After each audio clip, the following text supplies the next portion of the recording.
All right. Welcome back, everybody. We should be live. Let's check in here on the streams. Welcome to the live stream, Twitch. Kick, welcome. And let's see here. YouTube. Welcome to the stream, YouTube. And welcome, Facebook. This is the Sam Crescent Art Stream. I'm Sam Crescent. I go live every single day and work on my comic book strength monsters. I do drawing studies. I do little animations. I color comics. I color my comic books. I format them. I do it all. It's all here on these streams. It's all live. It's always happening every single day. We're back. It's another day. Let's get started. Today it is Friday. No, Saturday. Saturday, May 30th, 2026. We're coming up on June really soon here. And I'm going to start out with a Bridgman study. We're going to get right into it. Now, get the color right here. That's really too heavy. What was it going to say? What is it going to tell you guys? So, basically, I am a full-time artist and illustrator. Predominantly, my specialty is I make stuff and sell it. I'm also a screen printer and a number of other things. And I'm doing this Bridgman hand here. This is not my original drawing coming out of my imagination. This is a study of a drawing from George Bridgman's book of 100 hands. And I've been doing these studies of Bridgman for quite a while now, and working through this book particularly. I've worked through his books before, and I've decided to do it again because I'm not really overall satisfied with my figurative drawing. I want to improve and get better, and I'm also working on getting better at drawing my figures straight from my imagination, straight out of my head without reference. I basically have the ability to do that now, but I want to improve it. I want to make more dynamic figures, and if you don't constantly put new things in your head, you're going to end up drawing kind of the same things all the time, and your work's not going to look that good. So that's kind of why I do this process here. And there's many things happening, even in this Bridgman hand drawing, that I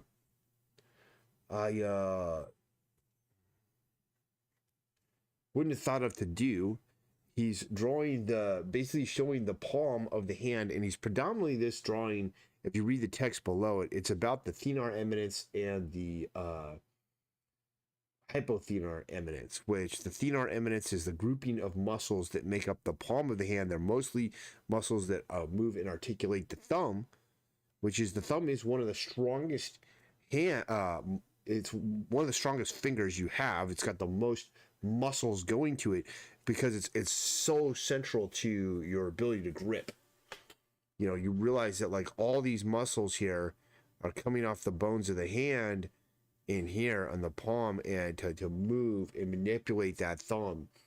That the opposable thumb is considered one of the evolution's greatest gifts to humanity, in that it's given us the ability to grip. It's given us many advantages, just like how, you know, it's one of the things that like monkeys have them, and of that nature. So that's pretty much the shape there, and I very much like these shapes that he did. Now he went like this here, and what Bridgman did here, and then he put some shadow on this, and he's showing that this meat part of the palm of the hand will overlap the wrist. He also shows here, this is the I believe the phalange is what they call it, or the flange or something like that, of the middle finger, showing how that is extending up, and that's the highest part of the palm of the hand right there. And then he shows the bone coming up here, and giving the universal salute, as they say, more or less. And he left the rest of the fingers out of his drawing. Very interesting shape here. I'm just gonna look at it here because, you know, we draw circles and cubes and stuff all the time, but how often do we draw some kind of a weird looking wedge shape like this? So here, here, up, and there. And that's kind of the hypothenar eminence. And then for the thenar eminence, his is far more squared and angular than what I usually draw, which is very much like. And this little pinch is very cool. And then he has a thumb coming out. And knuckle there, another thumb. So looking at this shape, we could just break it down to a shape of something like that. Now, let's make a new panel, a new animation layer. Turn on the onion skin. And let's see what can we do if we were to rotate this. Maybe this way.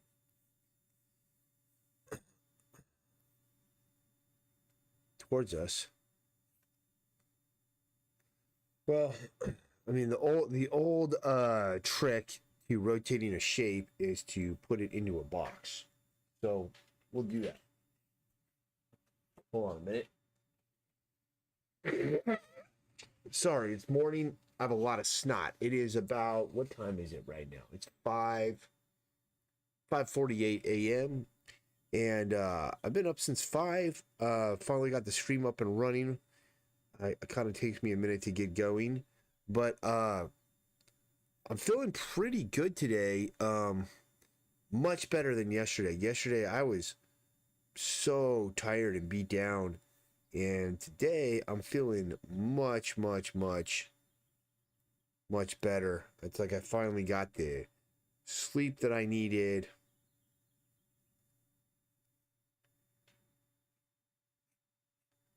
So if we rotate it that way, it's going to go there. You know, we can start showing some of the volume here. The only problem is I don't know what that volume is. Let's go to the next one because I don't even know what I'm doing here. We need to rotate the whole hand. What I got to start doing. And right now I've done the dorsal view, a little bit of the side views, and we're looking at the palm of the hand now, working through Bridgman. And my hope is, though, at the end of this, I'm going to do the hand rotating all the way around 360 degrees. Trying to use some of the design sensibilities that Bridgman, that we've learned from Bridgman. So, turn off my onion skin here. And the next page, we have more sketches, and these sketches are drawings he's doing about the thenar eminence, the hypothenar eminence, and all that. So let's get these in here. Some stuff here.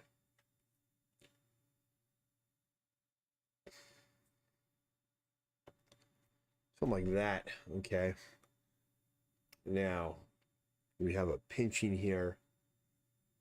I'm gonna bring this out more. The way I draw is always with a trajectory, and I should be doing longer lines. Like if I were to do this the old gestural way, the way I learned back in the day, and I'm actually gonna do that. Let's relay this in and see if I lay it in the old gestural way. You'd want to be pulling a line here, making it your lines as long as you can. There. See how that's faster? Okay, now we're gonna go here, here. Get that. This is actually, when I did the gestural way, is actually more accurate than when I was trying to kind of sketch it out piece by piece. And I'll talk about where I learned that gestural way of doing long lines to establish a trajectory on a drawing, and then from there go into, you know, designing the shapes. Is interesting where I learned that from. It's not where you think I learned that from. Okay, so here there. Now, got this, that. And he's showing the pinch. It's almost like the guy's pulling his hands together. And this is really nice. Bone there. Here. And then it comes out for this box. Man, this is some really good design stuff. I mean, this is really the way the hand goes. It's not really designy, but it's like this is the understanding. And when you start doing this gesture drawing, you start trusting your subconscious mind to know where those lines are actually going, and you'd be surprised how often you're right. And then what he's got some rendering here showing that's a side plane. Some rendering in here. And he brings it out here like that and tapers it off right there. So that's basically the sketch right here. Now he does do more of the wrist. So get that in. And again, he's very cognizant of the bone structure that's underneath his drawing. Bridgman is always. And in fact, he does a sketch of the bones. We'll put it here. We'll turn on the onion skin. And right here, before we even do that though, let's delete this layer. And let's go copy.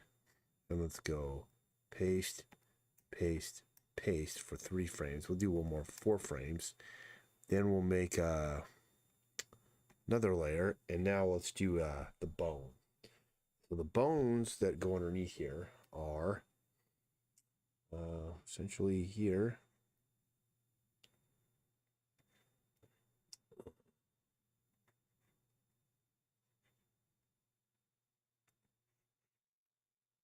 And it goes here like this. Like that. Okay. Then he started the next bone, but he didn't finish it. But we'll finish it. Kind of goes like that, and then there. Okay. Now, this bone here, I don't know which bone this is. Well, we can look it up. Let's look it up here. I'm going to pull up the bones of the hand.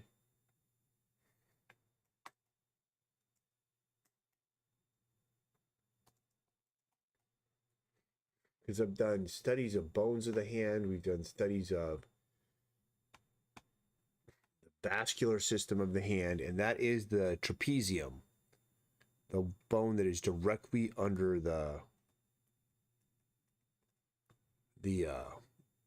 phalange of the thumb. There was a time when I had all of these bones memorized, but it's like anything. You lose that information when you're not constantly reiterating it or going over it again. That's why I do try to go over my anatomy knowledge all the time when I'm doing these studies so I don't lose it as much. So that's the trapezium.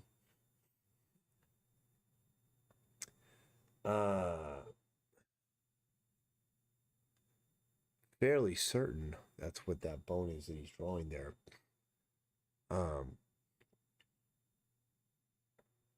And then he's got this bone shape here, which I think is supposed to be the capitate, which is right here.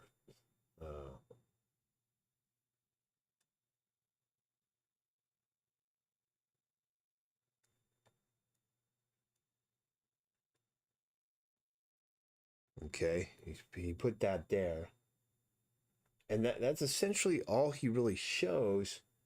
This here is a phalange, I think. Or something. No, it's not. I don't know what it is. He just kind of went like that. He did this. very sketchy. He didn't complete it. Sketch this in pretty dark here. He did go here like this.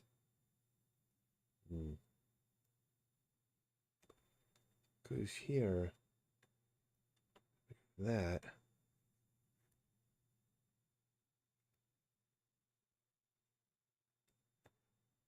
And then he's showing this as a bone. Kind of more there. Let's get it the way his goes. Here.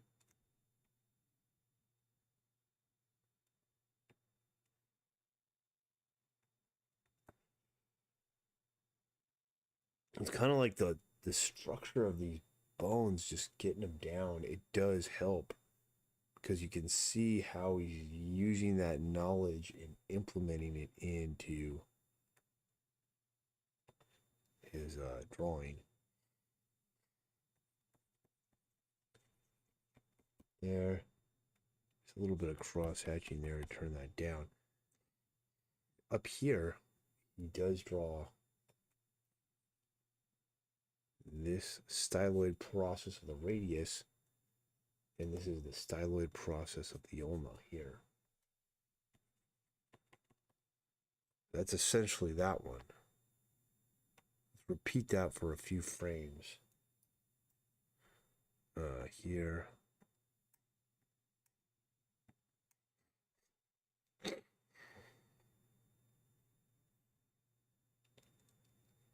Pull this up a little bit here. Oops.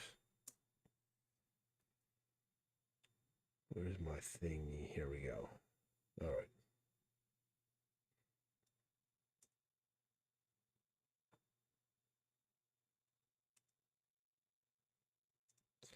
Hold on a minute. Stop. Oh, I forget. You gotta stop it like that and delete this one.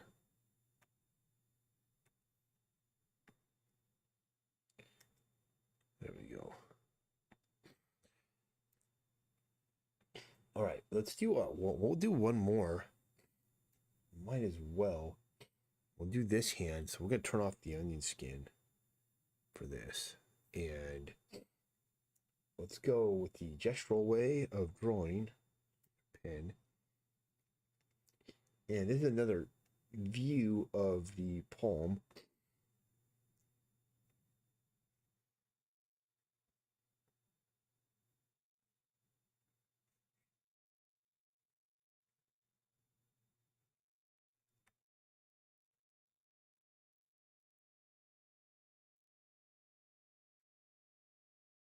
More or less it. All right, let's see here. So in here, this is all the mass of the thumb right here. Angles comes in and around there.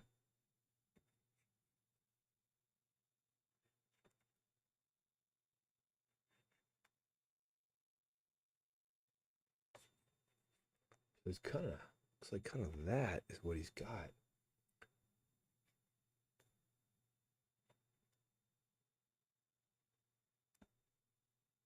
It's Bridgman thumb here. Now this mass, I got it wrong. It's coming way out and in. So let's clean that up just a tad. Try not to erase too much, but every now and then it's like, well, let's just make sure we know what lines we're looking at. Really, this is not correct, actually. He's got that there, so I'm going to redo this. And there. That's there. That's there. And then it comes up. Cuts out. Where did that little bit cuts out? Comes around.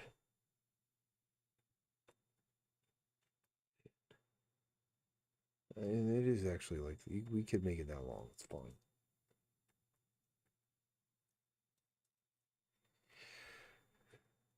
All right.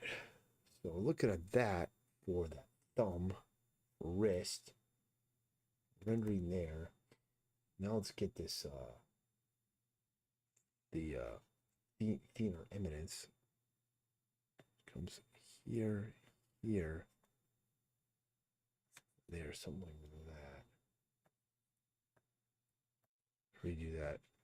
Looking at Bridgman's, it's basically he's drawing like it's a straight line here.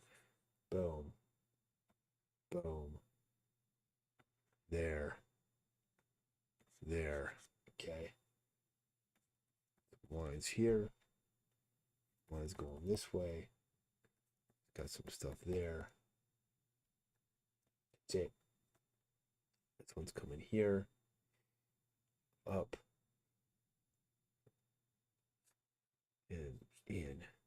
It's the hypothenar eminence. He's got some rendering there showing that that's turning under. Right here, he's got a little indication for the palmaris longus muscle. Wrist. He's got this fold right there. Okay, oh, that's the finger. Okay, so now let's get this stuff. So this is coming up off this thumb, angling. It's about there. More there.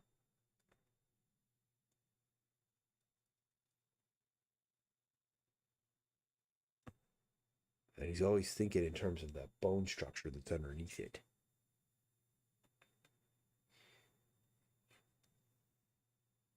And then it comes there. A little turn there. Now we've got this shape here.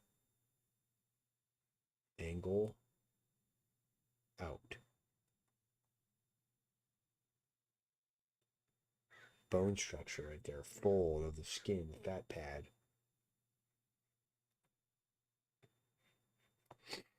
There.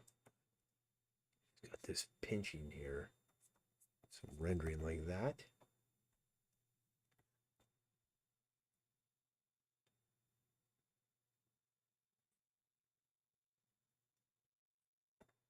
And then these knuckles are coming over. You barely put anything in there. You just kind of just scribbled them in.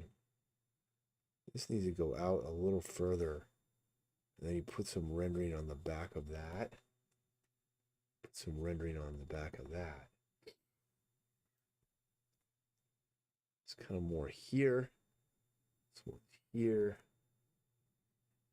Comes down further. Folds over there. Like this is actually a little fatter, these fingers. So let's redo them. I want to get my proportions closer to where Bridgman was going with his. Though we didn't finish this drawing. We kind of want to do some more finish on it. Then I would come here.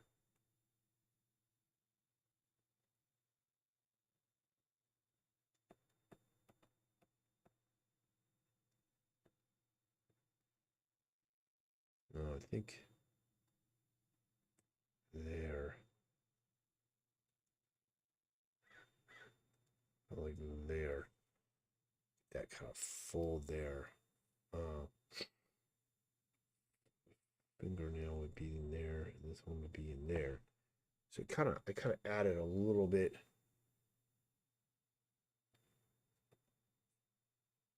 Where that would be. Okay. I'm not sure I got the proportions right, actually. I would actually, my proportions are off. I'm looking at his and I'm looking at mine. And I need to actually extend all my fingers out much further. Like that. Be more appropriate. Same thing with this one. It actually needs to come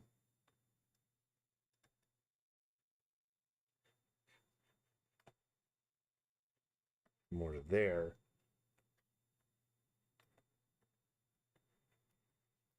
We'll just redo it.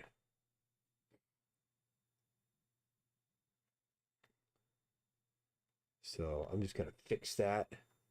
You know, when you notice your proportions are off, just go ahead and fix it. And then you're like, oh yeah, that's what that's supposed to do. Proportions were off. There. There.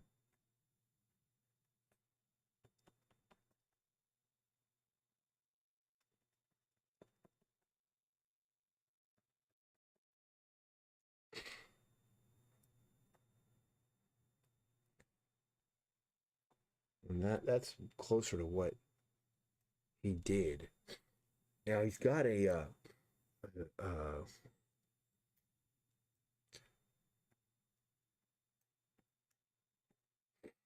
onion skin this. He's got a skeletal drawing of this. Now he changed it, but we'll do it the same. So he has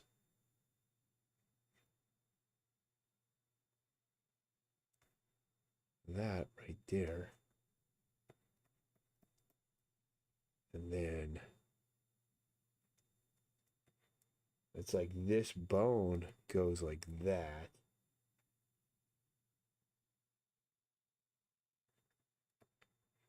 There. And then we've got this bone here.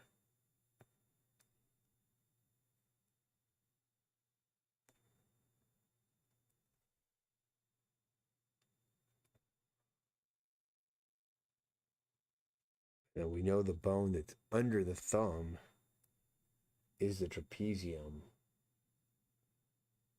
That's down there, I guess. Not sure.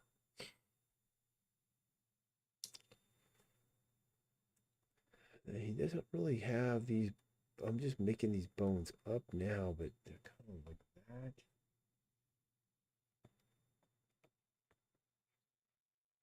There. Bone would come here.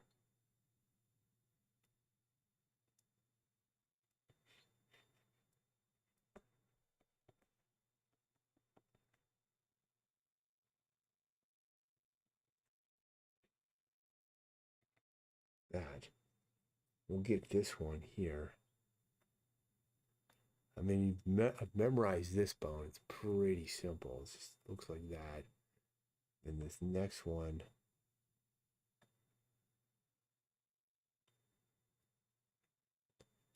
There. And then.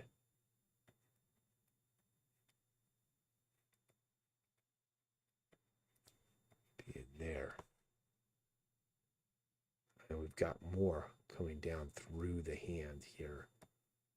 That. And then we're getting into I think I went a little bit low on this. Be more there. Be there.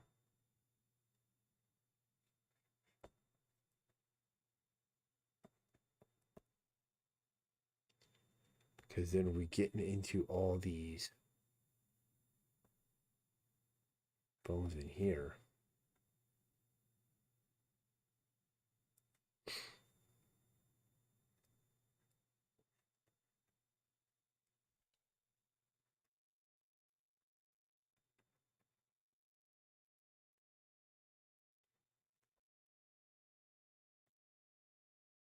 So I don't know. I think the fact that I at least have a good idea of how these bones work from my imagination, that's promising, you know.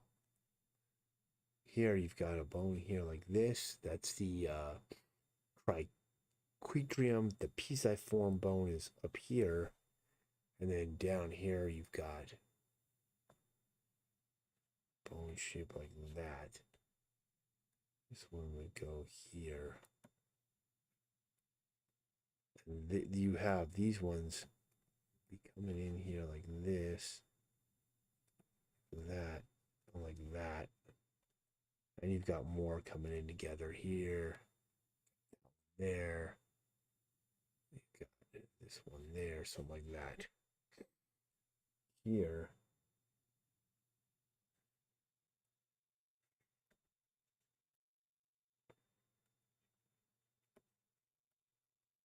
Go in there.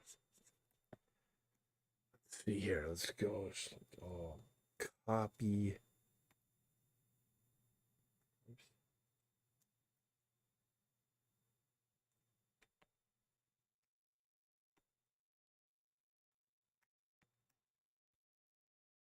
This down to there. Pretty bad. That last drawing I did of this hand, Bridgman's makes more sense because he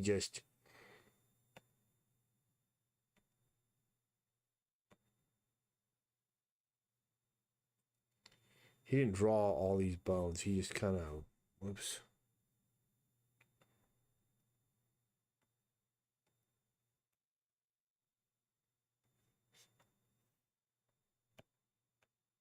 Huh.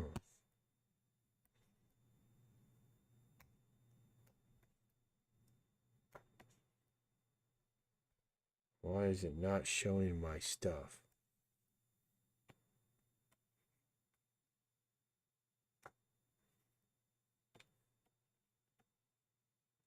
All right, there we go. He did more rendering like this. He didn't do draw anything. He just rendered it out. He's focused on the shape. Anyway, let's move on. Time to work on the comic book.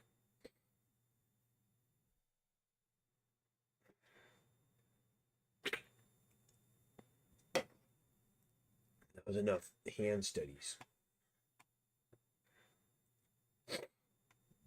So I'm on a new page. We finished the page yesterday. I'm gonna knock this down a bit.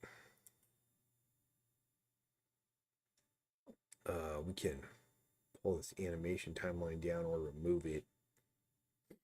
We're not animating here.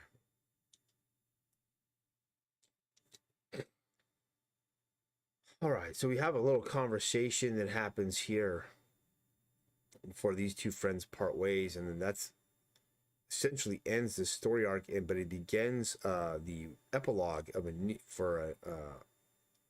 story or a prologue or whatever. And we'll just start with drawing these guys. I'll get warmed up with this one.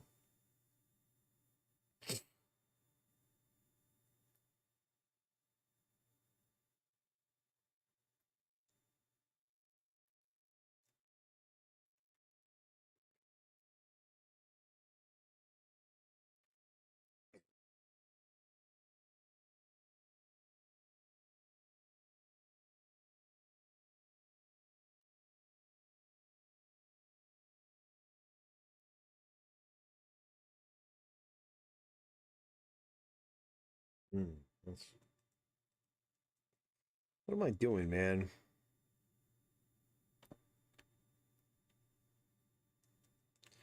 I always draw his nose just as a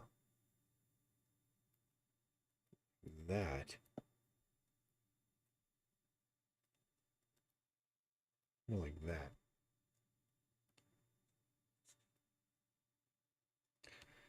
Reason.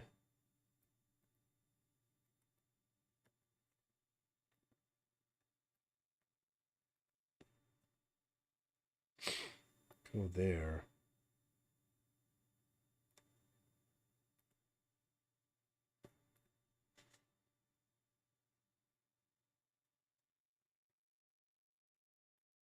No. In there.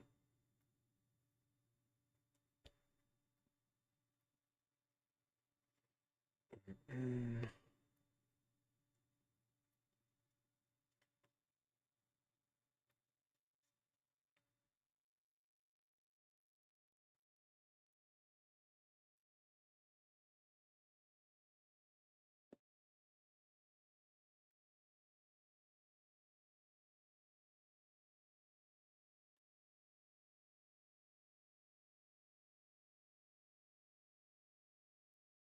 I don't like that pipe. It's the wrong angle. Let's get this head finished here.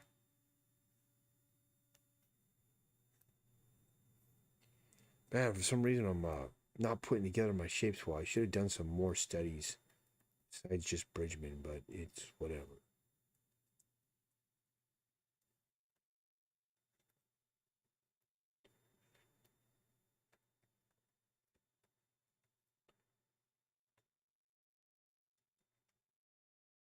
His ear is usually just shaped like that, kind of coming behind the hair.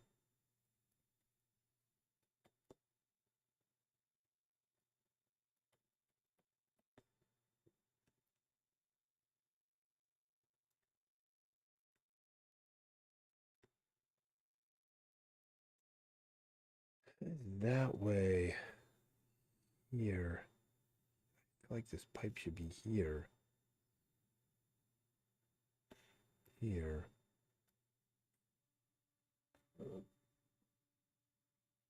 There.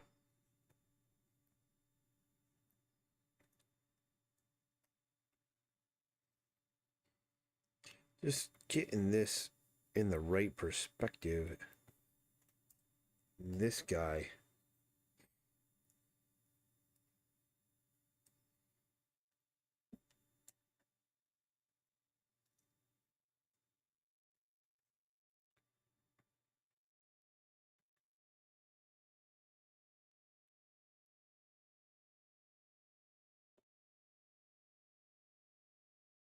It's not very monkey looking. Let's redraw this and try to improve it because I really don't like this very well. Let's go in here and let's construct this out actually a little better. So we have forehead shape there.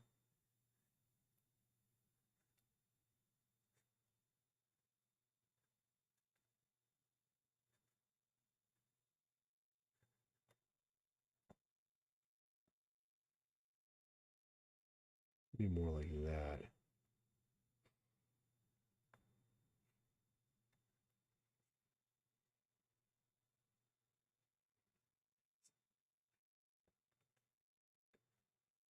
You know, sometimes when you just take the time to reconstruct something, if you don't have a good scaffolding underneath there, it very much helps improve whatever it is you're doing.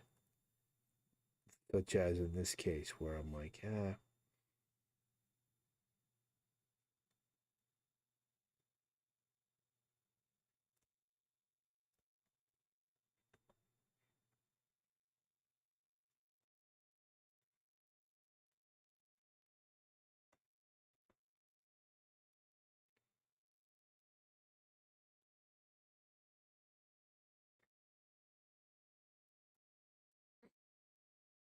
problem is his head's not turned down as much, but I'll fix that.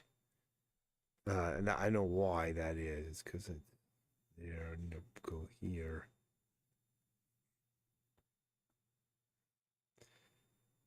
Um, there.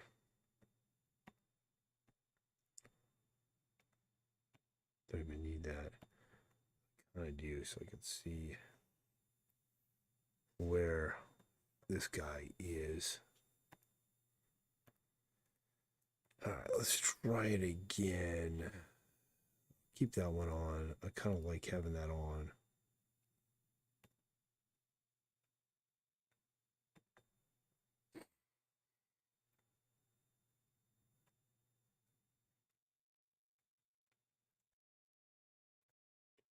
Now it's coming back to me. Oh, yeah, that's how I would draw that.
I think he has a little more forehead.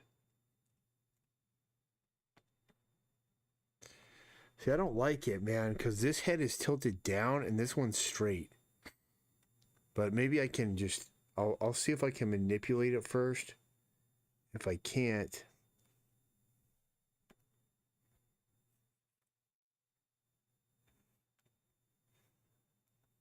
then I'll redraw it again.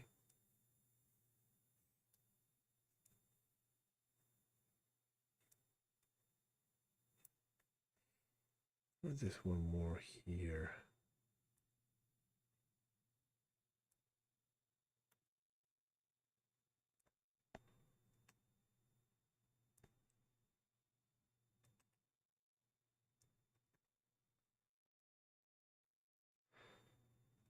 There we go.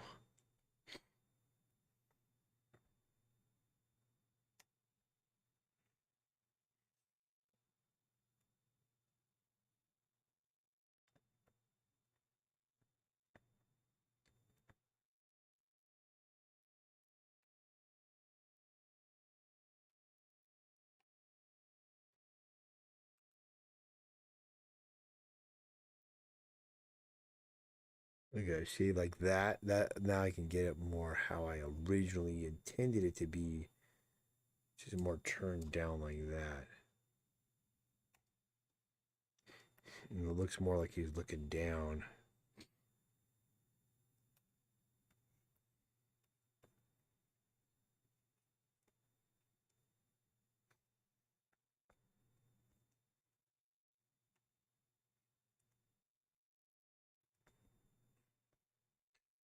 That's basically the drawing there.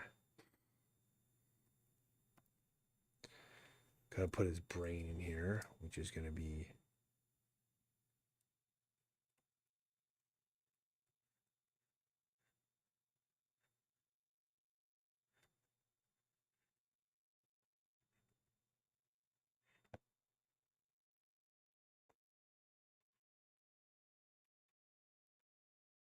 like that.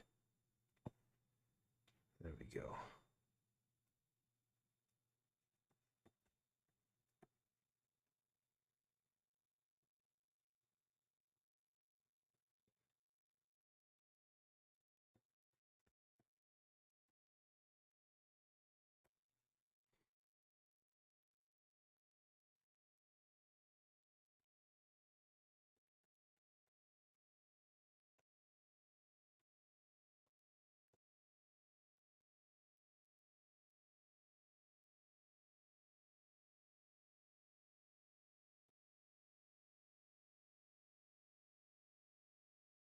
In there.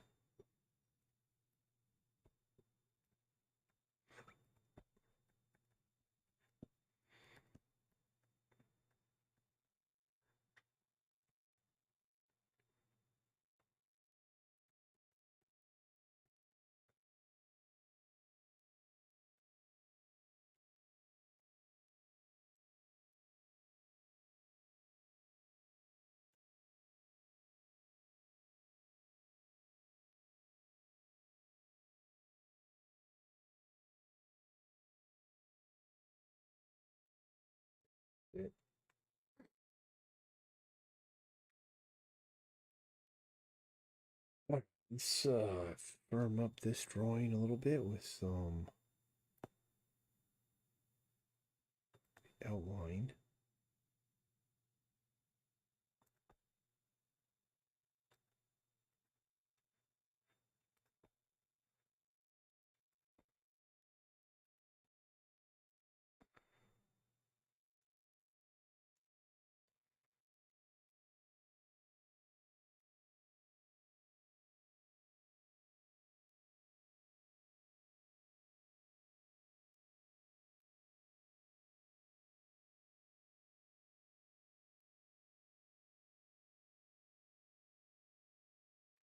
Oh, am I doing web comics? Um, I'm gonna print it, uh, and then I will put. I've been doing a animated version. That the first one I'm hoping will be done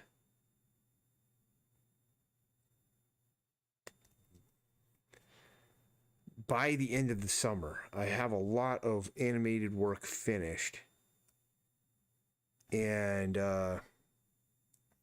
building out my website, and I'll have them on there.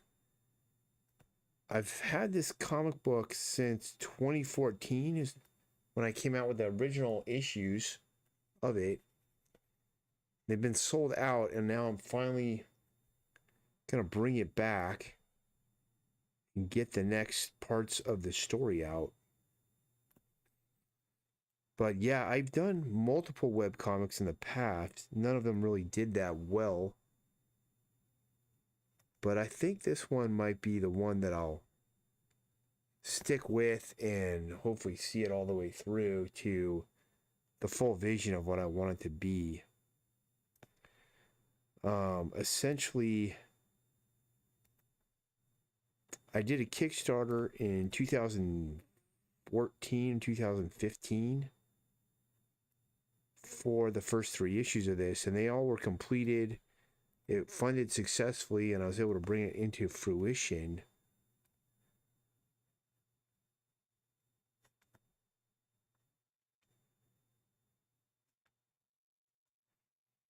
But we'll see what happens. I've been pretty consistent on getting in on here every day and working on it. I think the only time I've missed is when I've been at conventions or at other markets to sell my other artwork, which predominantly consists of t-shirts and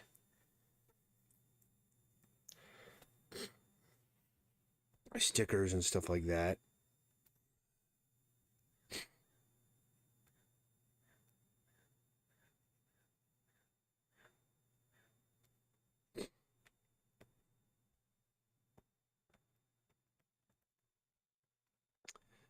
But no, I'm not gonna put it like on Webtoons or any of those platforms. I don't plan on it.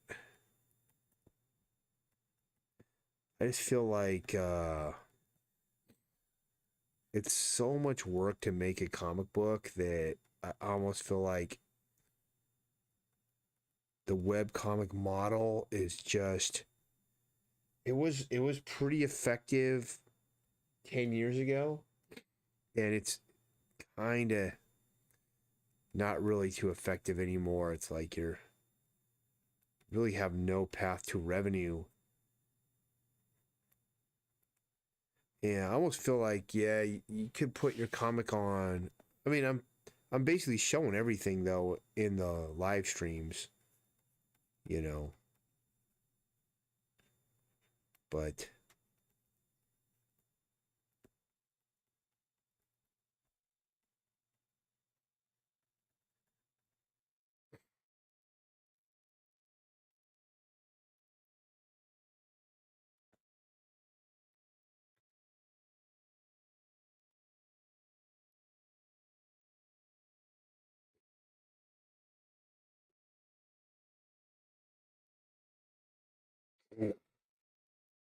we'll see. So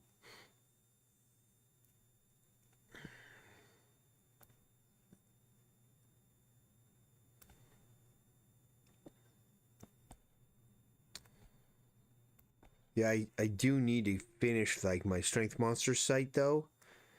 So people want to see all the stuff I've made around this. There'd be a place where they can see it. Because right now, like the 3 issues that I did, they were all printed as hard copies. The second and third ones are sold out. The first one I still have copies of because I printed the most of the first one because it's #1. That's the issue that most people want to buy. But the second and third ones are, we got better as we made them. So the second and third issues are actually better than the first issue, story-wise and everything. Art-wise, all of that. So the third issue actually doesn't sell super well. No, the second one. The third one did sell really well. And it's a stronger the stronger issue. And this is, man, I finished issue 4, 5, and 6. This is like probably issue 7 or 8 now. I mean, finished, like, not really. I'd say right now I've been doing the final color adjustments. I finished all the final color adjustments on issue 4 and it's done. I'm going to start formatting that for print once I complete my formatting of issue. That's a great little cartoon, to be honest. I like it a lot. We turn off that stuff. It holds up. It's pretty neat.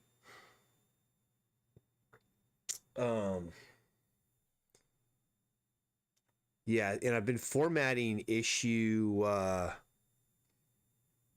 now I'm formatting issue 3 live at the end of these streams for print so that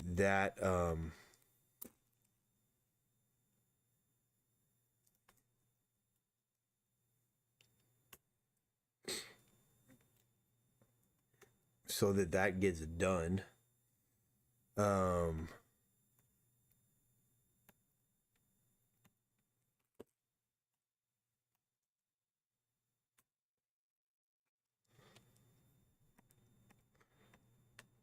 But yeah, it's been a slow build. I'm hoping starting next year, we'll run the Kickstarter for issue 4. And then I'll be able to just do a Kickstarter a year for the next 5 to 10 years. And kind of thinking to build my process, build my audience that way. And I'll have a really cool website with the animated versions of all these things, all these comics there. So there'll be some solid infrastructure underneath all of these live streams and all this other stuff I'm doing to help promote it. All right. So this is gonna go in there. I'm gonna structure this out.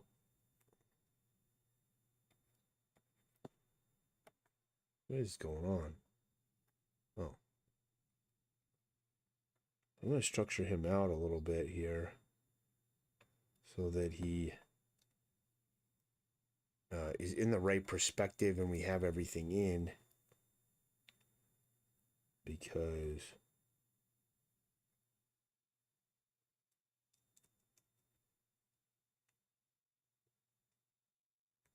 like he's supposed to be here more. So I actually got this wrong.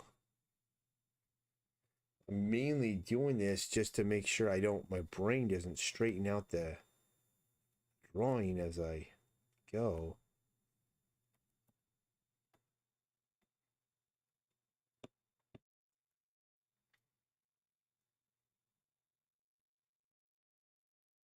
Yeah, that works.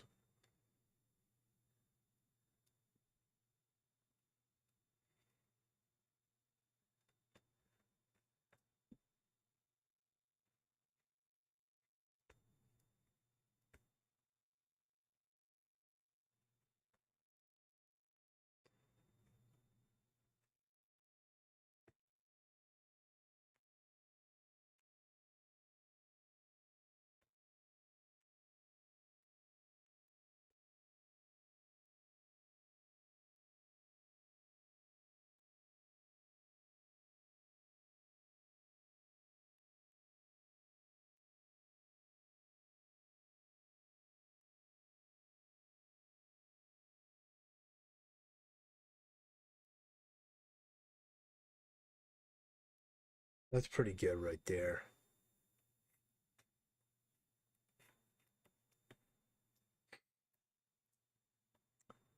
Now I've got a better structure underneath it. I'll go in and hit the drawing.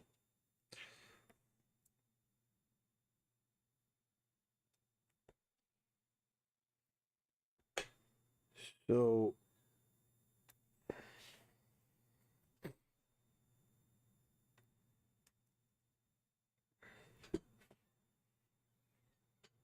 let's see here.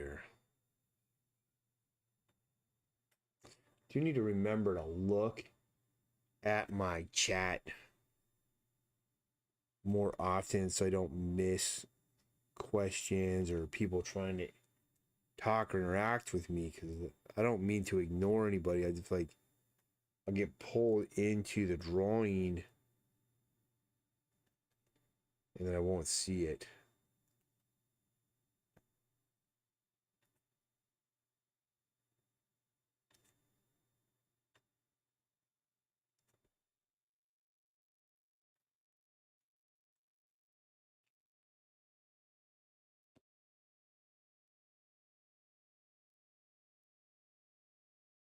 I'm already straightening out the face, and I don't know why my brain always wants to do that, but it does.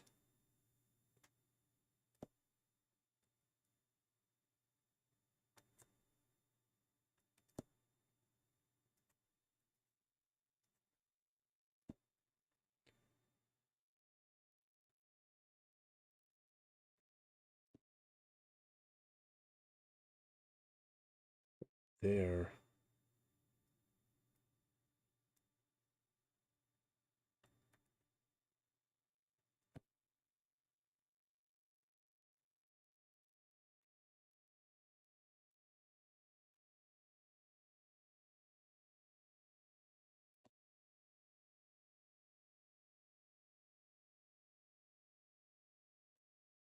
There we go.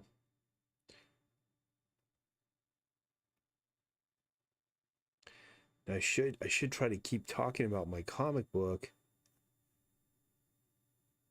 So the basic history is I started writing these stories around 2012, 2013. Got the first book done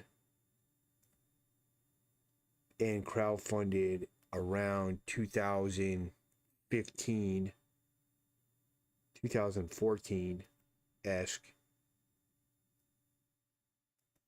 Took it to a number of comic book once it was funded successfully.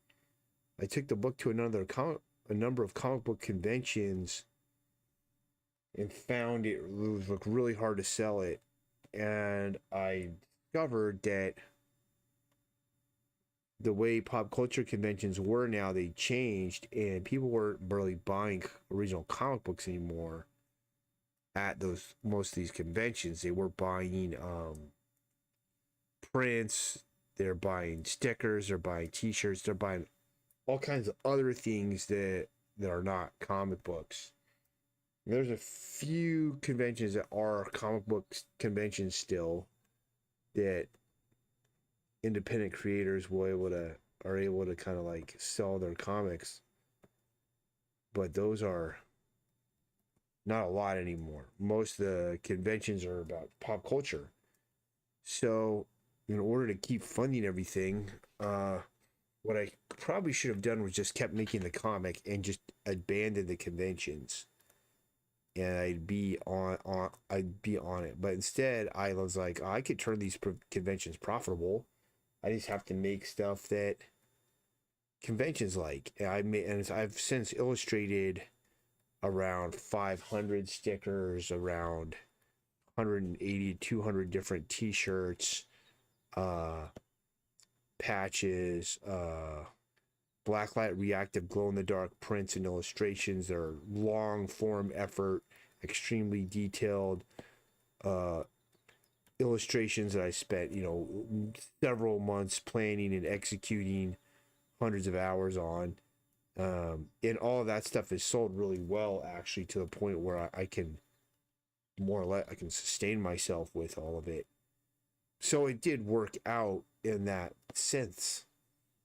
But now I'm like, okay, well, how I really want to tell these stories. How can I do it? How can I bring my comic books back? Because this is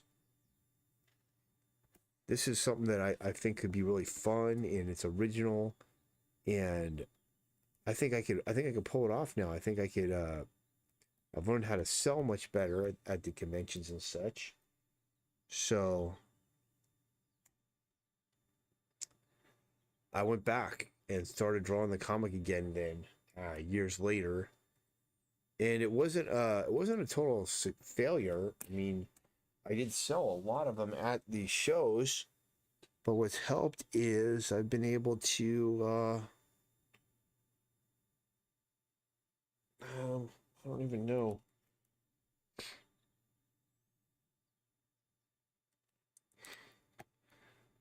Oh, I've been able to build up a catalog and a body of work outside of comic books that can support me further. And I'm proud of that, you know. And then I've had numerous jobs doing freelance illustration work for all manner of companies, businesses, mostly small businesses. There's a few big clients that I've had over the years, and mostly nothing came of it. Specifically, there was one where it's like I was hired along with a whole stable of artists and to do I won't say which band it was, but it was to do a whole concert T-shirt and poster thing, and then they just made only one person of all the artists they hired. They only made one. So I don't understand that. Like a lot of these bands, they'll hire like they're doing a tour. They'll hire like a whole grip of artists, and they'll have them each one do their own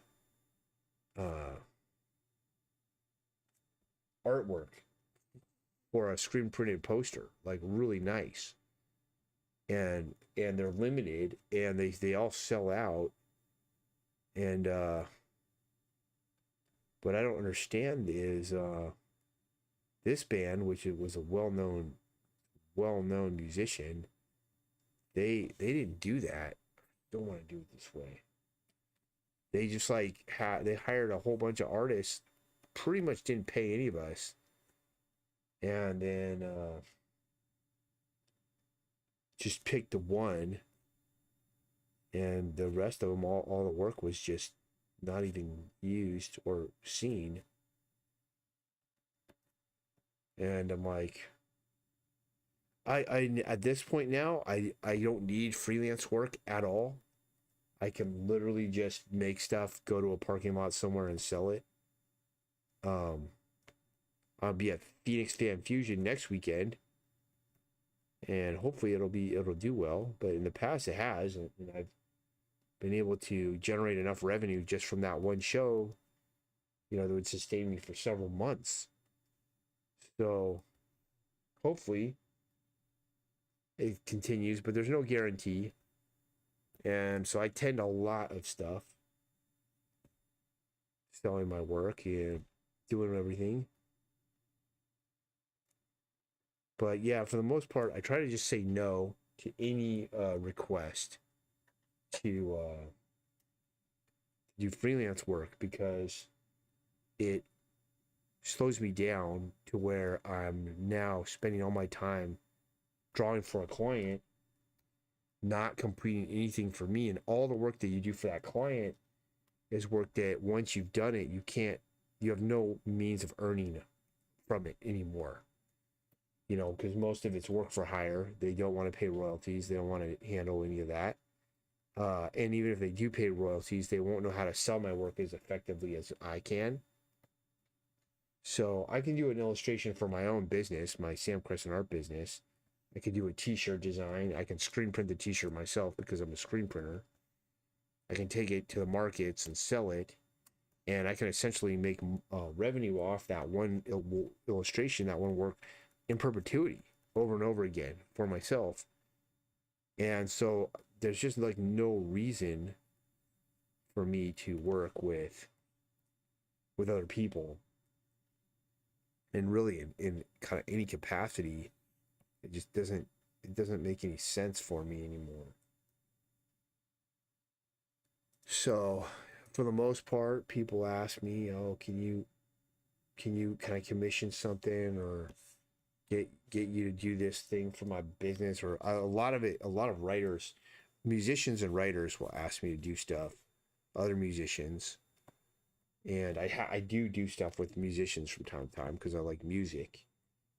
And I have a job right now that I'm gonna do for a musician. I took it because I want to do it, and I'll do that job. I've got to get knocked out this month. I plan on doing so, but um, there's another band I was doing some stuff for them. I wasn't even charging them. I was just doing it because I liked the band. I wanted to help them, but I don't. I'm gonna try not to do that too much anymore because it's like I would go further just doing stuff for myself. I can promote my own art better than any band can promote it or anybody I'd hire to do it. So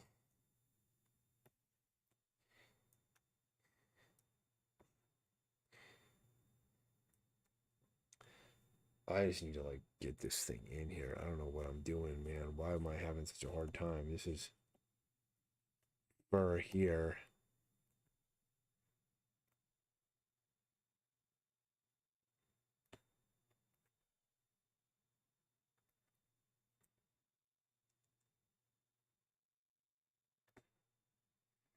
Pretty much it for that.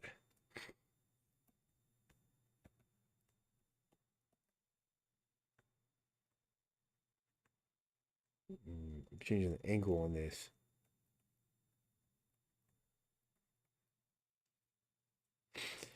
Knowing what I know about monkeys' feet,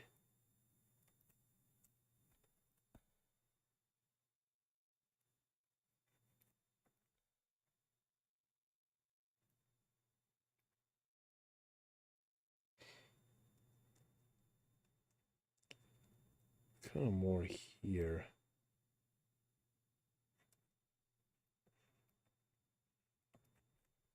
There we go. Let's see if I can get this thing a little bit.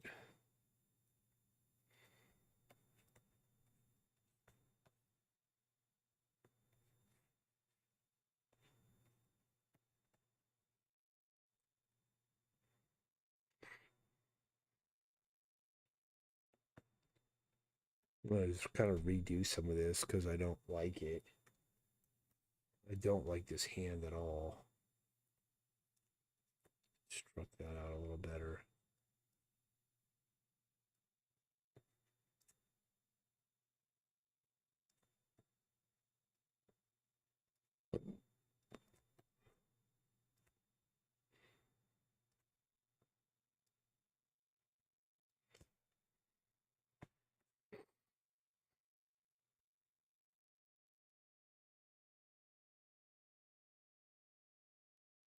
This hand here is gonna be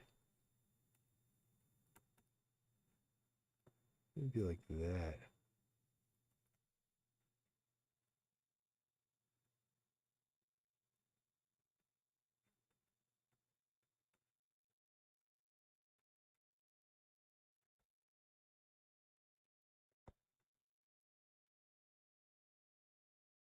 Get something there.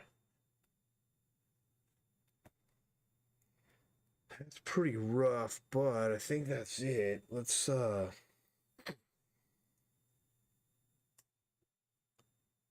take this head and put it on another layer because this head's still good.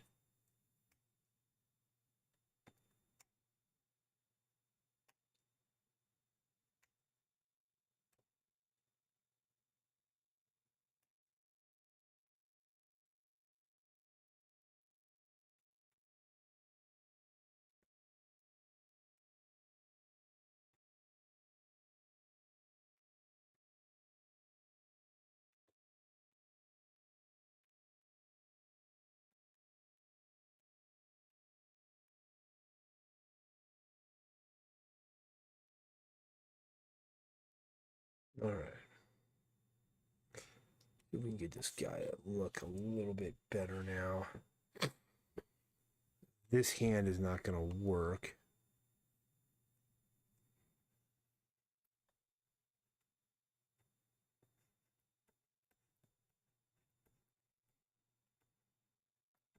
That's more what we want, something like that. Okay, let's get this guy in here. So,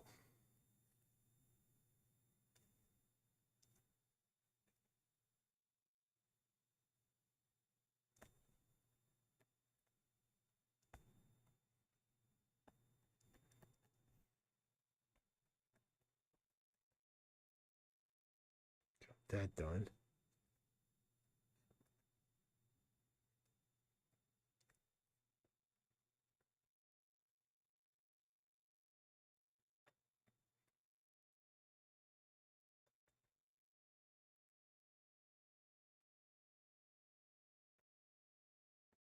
Yeah, see, because I constructed this now, I feel like I'm getting a much better result.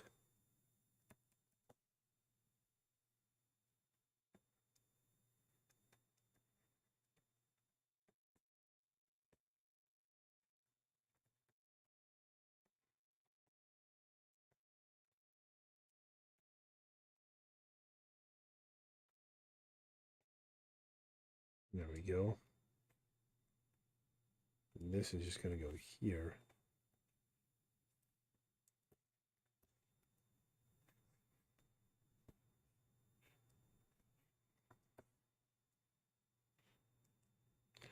This is the part where I'm like, yeah, what is actually happening here?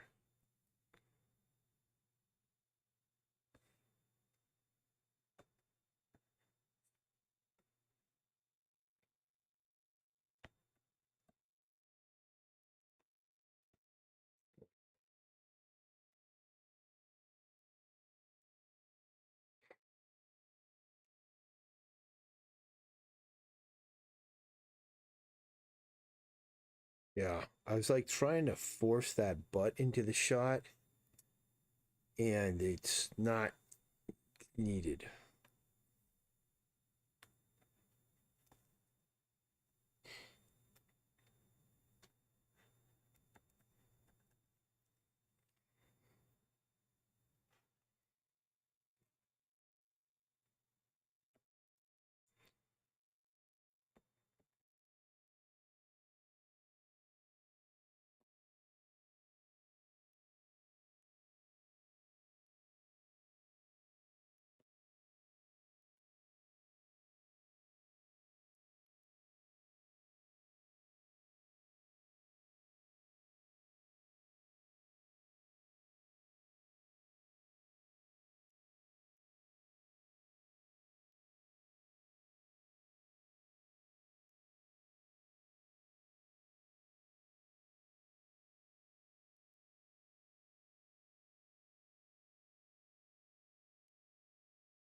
Basically, all of there is there. Not a lot to these feet of the monkeys.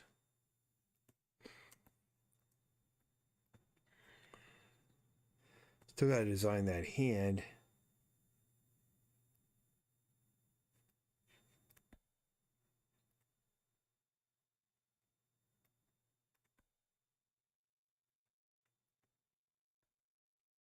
And there would be a thumb on this foot, the inside of it. Just see where would it be? It comes kind of here.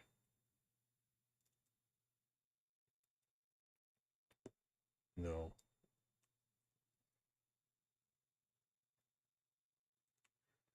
Look up a monkey's foot really quick. Make sure I get that anatomy right.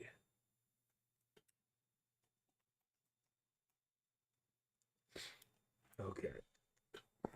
That helps. It does come off the back part there.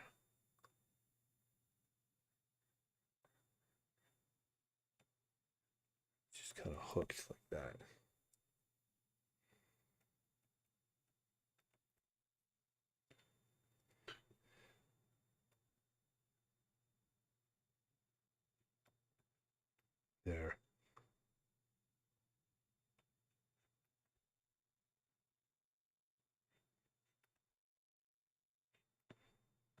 That's it.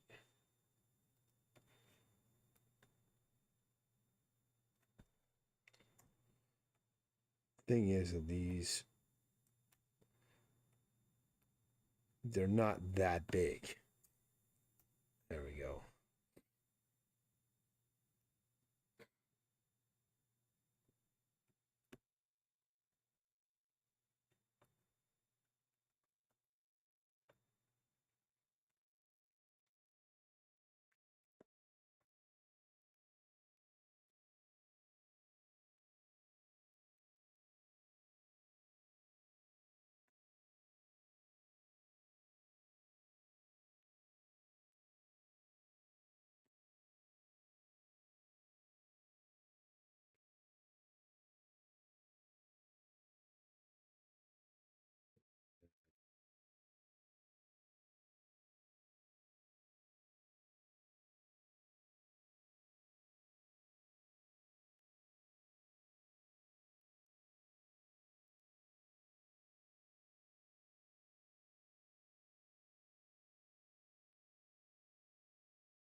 Yeah, that looks good.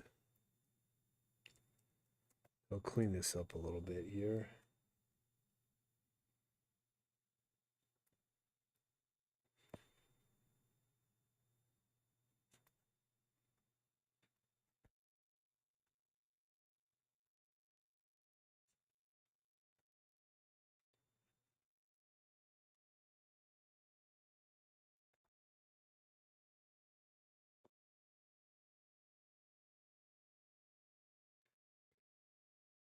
Well, the print press that was supposed to come yesterday didn't show up. It says it's going to be delivered Monday now. All we can do is hope that it comes.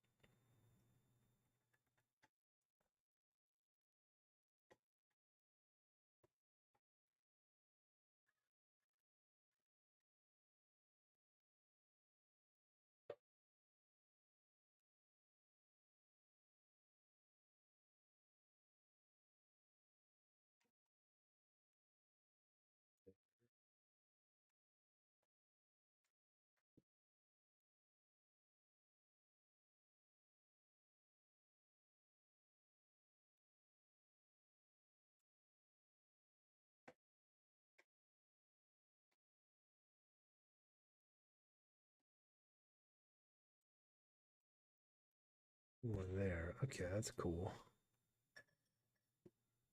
That there. Let's get the outline on this guy.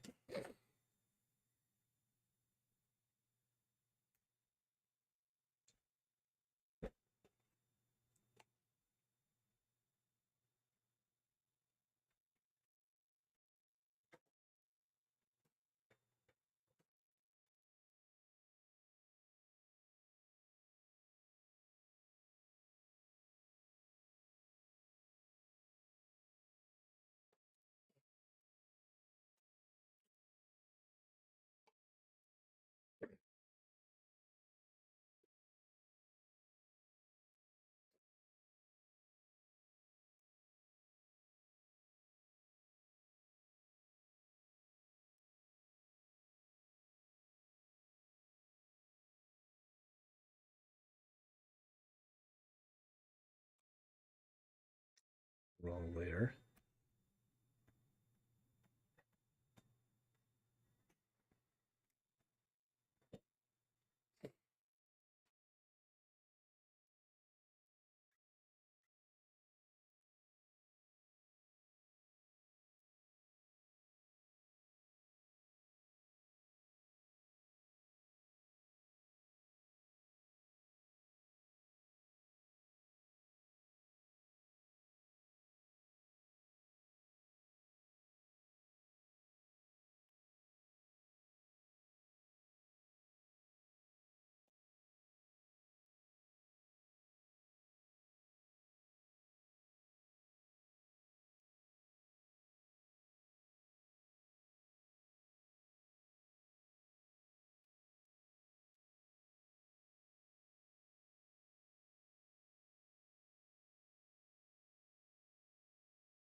When I first started doing these live streams, I had to make a decision about what I was going to do about all my grossness, because I'm extremely gross, meaning I produce a lot of mucus and a lot of snot, and I have ever since I was a kid. I have chronic, like, my sinuses chronically drip snot back into my throat, so I huck loogies nonstop. I spit everywhere when I talk. So much so to the point that I used to spit so much when I talked as a kid that my parents made me go to the speech therapist and this swallow person who made me like eat goldfish, and they would analyze the way I would chew and swallow my food, and they said that my tongue was moving the opposite direction that it was supposed to when swallowing food, and that's why so much food would fly out of my mouth while I was eating. And then they had me do exercises where I'd like pull buttons up. They'd attach buttons to strings, and I'd like pull the button up with my mouth, and I was supposed to somehow make it so I wouldn't spit so much while I eat and talk, but it didn't actually help. I still did. Everybody would usually just, they would know me, they just stand 5-6 feet away from me when they talk to me so they wouldn't get sprayed, because the saying is say it, don't spray it, but I would spray it everywhere, even to the point where like I have to clean off my monitor while I do these lives because there'll be just spit everywhere on it. And I never get the flu or get sick, and I think that's largely because of all my allergy problems. I had allergy shots and I took all the medicines and stuff. They didn't do anything to stop it. And so I have to blow my nose all the time and huck loogies all the time. But because everything's always expectorating out of me, things don't get in very easy. And I literally, knock on wood, get sick. Like I get the flu maybe once every 5 years. I do have a pretty good immune system, I believe, but I used to think I was really special, but then like you get the flu and then you realize, oh, I'm not as special as I thought. So pretty much what I did is I'm like, well, when I started doing this live streams, I'm like, I can't hide the fact that I'm gross, you know? I mean, the way I got my wife is I just like kind of hid the grossness from her until it was too late. But now the live streams can't really hide the fact that I'm gross. So I'm just going to embrace the grossness, and if I have to sneeze or blow my nose or something like that live on the stream, I'm just doing it. I don't care. And if people can't handle it, then, you know, I'm just like, not everybody can handle me, man. I'm not, you know, not your G-rated film here. You know what I'm saying? Pretty, it's like I don't know, not everybody's got the stomach to deal with Sam, which is my name.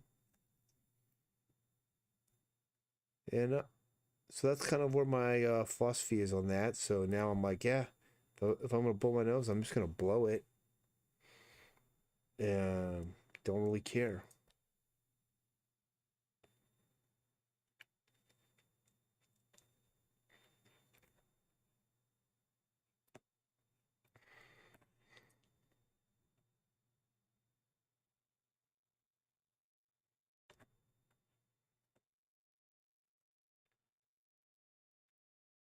Once I have the silhouette value down on this guy, I think it's gonna really make a big difference. His shape design is looking much better.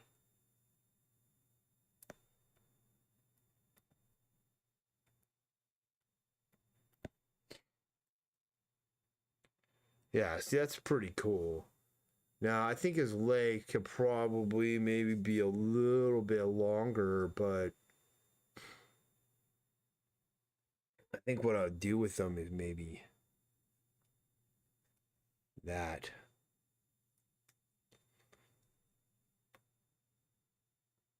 It's like you just gotta look back at it and then, oh yeah, I'll do that. That's gonna look better.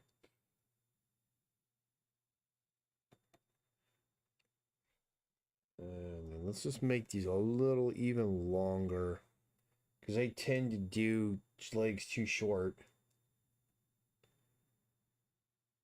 all the time.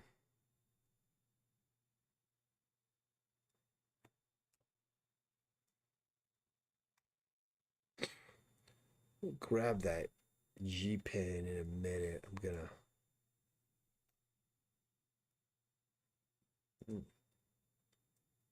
A little bit of rendering on this brain.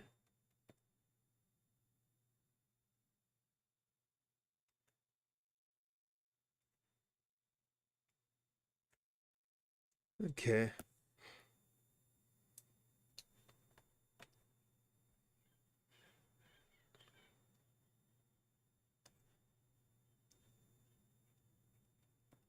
I was reading up on this. Well, I wasn't reading up. I just watch. I wasn't reading up at all. This is what was so ridiculous about our society now. We'll see a reel on social media and you'll be like, I was reading up on this. Like, well, no, you didn't read up on it, dude. You watched a reel. Okay?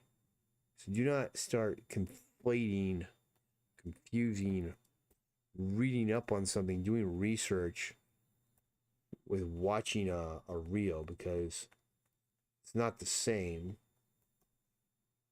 Just because you watched a reel doesn't mean you actually know anything. So I could know nothing, but I actually do know quite a bit about Utah.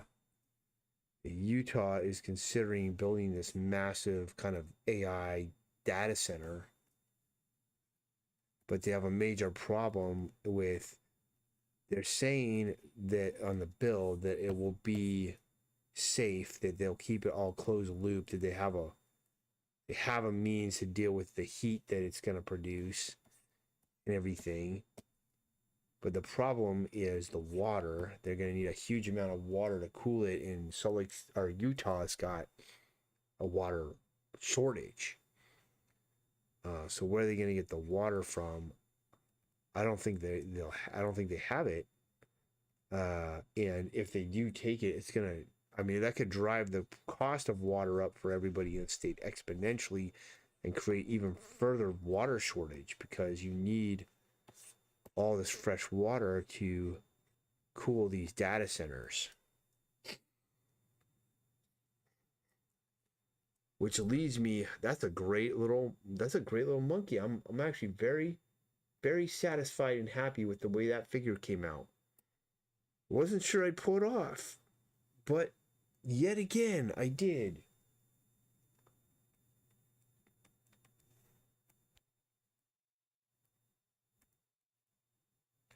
So again, one of the big problems that nobody seems to be talking about with AI though is the amount of money that's being spent on building it out versus the actual revenue that it earns.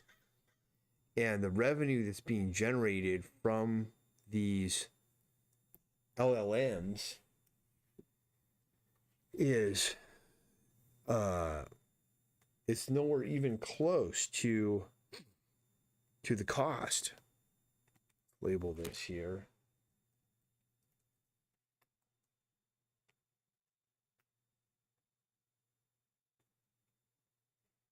I need to say what it is. Line art. It's nowhere even close to the spend. The spend right now is astronomical. That's why you're seeing all these companies like Nvidia and Broadcom and AMD and everything go up, Dell and Intel, and hit these astronomical levels. They're going insane with their with sales right now and revenue, beating expectations, beating estimates, quarter over quarter, year over year for many years now. And what people are starting to not be aware of is that this is not going to continue in perpetuity. Now, I could give it, it could go on for a while still, another 10 years or more, but at some point in time, there's going to be a reconciliation that's going to have to happen. And people are going to realize, these companies that have spent all this money are going to realize, and all the investors that have put money into these things are going to come to terms with the fact that they're never going to get their investment back. That they're not going to get their money back. There is absolutely no way they can make these these LLM tools profitable, especially selling it to civilians, selling it to lay people. They can't get enough money. The current price point that they're charged for these things is they're running at a loss. They're not running with real profitability. The only way they can make it profitable is if they can sell to businesses, if they can sell their tools to large companies for tens of thousands of hundreds of thousands of dollars. And the only way companies are going to pay money for stuff like that is if they can show or somehow convince these businesses that they can replace more expensive employees with their LLM. And it is my opinion that over the long term, they will not be able to. In the short term, yes, people are going to be displaced, they're going to lose their jobs. And there will be some jobs that will be lost, but most part overall, they're not going to be. That they're going to try, and they're going to find that a lot of it might end up costing them more money. Operations are going to be worse. They're trying to do drive-throughs now, where an LLM takes your order.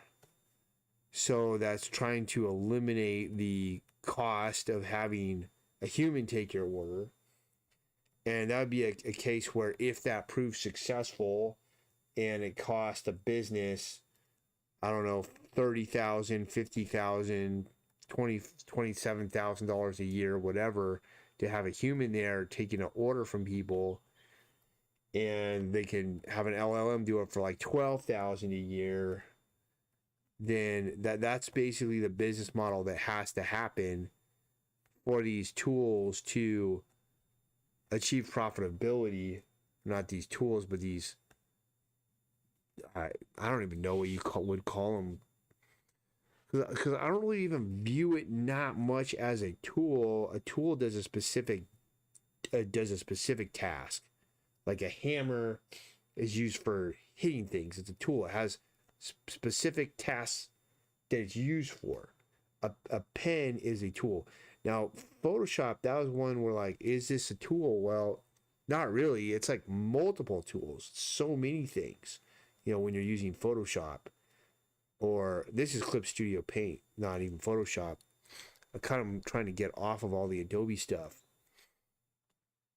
But so, you have tools, but then what is the definition of something like Photoshop? I mean, we could ask an LLM, it's been trained on all of the human language that they can, and it might have a good idea about that. But again, going and asking an LLM a query like that, how much money is that worth? It's not worth tens of thousands of dollars a year. Nobody's going to pay that. So that's where they have a huge problem, because they have no way to pay for this stuff.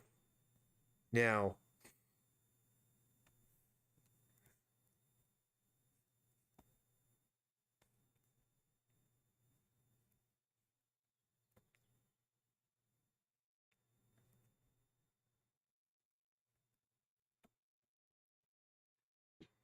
the thing that I'll say about that is, so what I see happening is like, so the drive-through order taker, will that replacement become permanent? Will more fast food places get on board with having that the LLM take your drive-through order? I don't know. A lot of people that there are a lot of people that do not like that experience of having that thing not make mistakes, not understand. I mean, I've heard there's a lot of problems already coming about with it. So will it over time improve? Now the big assumption everyone is saying is like, well, we're in the beginning of this technology and it's going to improve. No, that's a lie. It's not. We're more or less at what the total capacity of this specific technology is. It's not going to be improving or getting much better. And even the CEO of NVIDIA, if you watch the Joe Rogan interview with him, he even admits that we're not going to see more big jumps in this technology as far as LLMs go. He said he thinks he'll just get a little better year after year. And he has to sell the narrative, though, that these things are the future, because his company NVIDIA is, selling the hardware that these things need to run. So he's not going to just throw his cash cow, go slaughter the cow that's making them all the milk. So that's the situation. But the thing I get frustrated with a lot is everyone's always talking about and there are good points, but there's a lot of talk about the environmental impact. There's a lot of talk about the theft argument, that these things were trained on copyrighted materials. There's that whole thing. There's all these different kind of things about that. But the one thing that very few people are talking about is the fact that these things are not actually profitable. They're not actually that smart.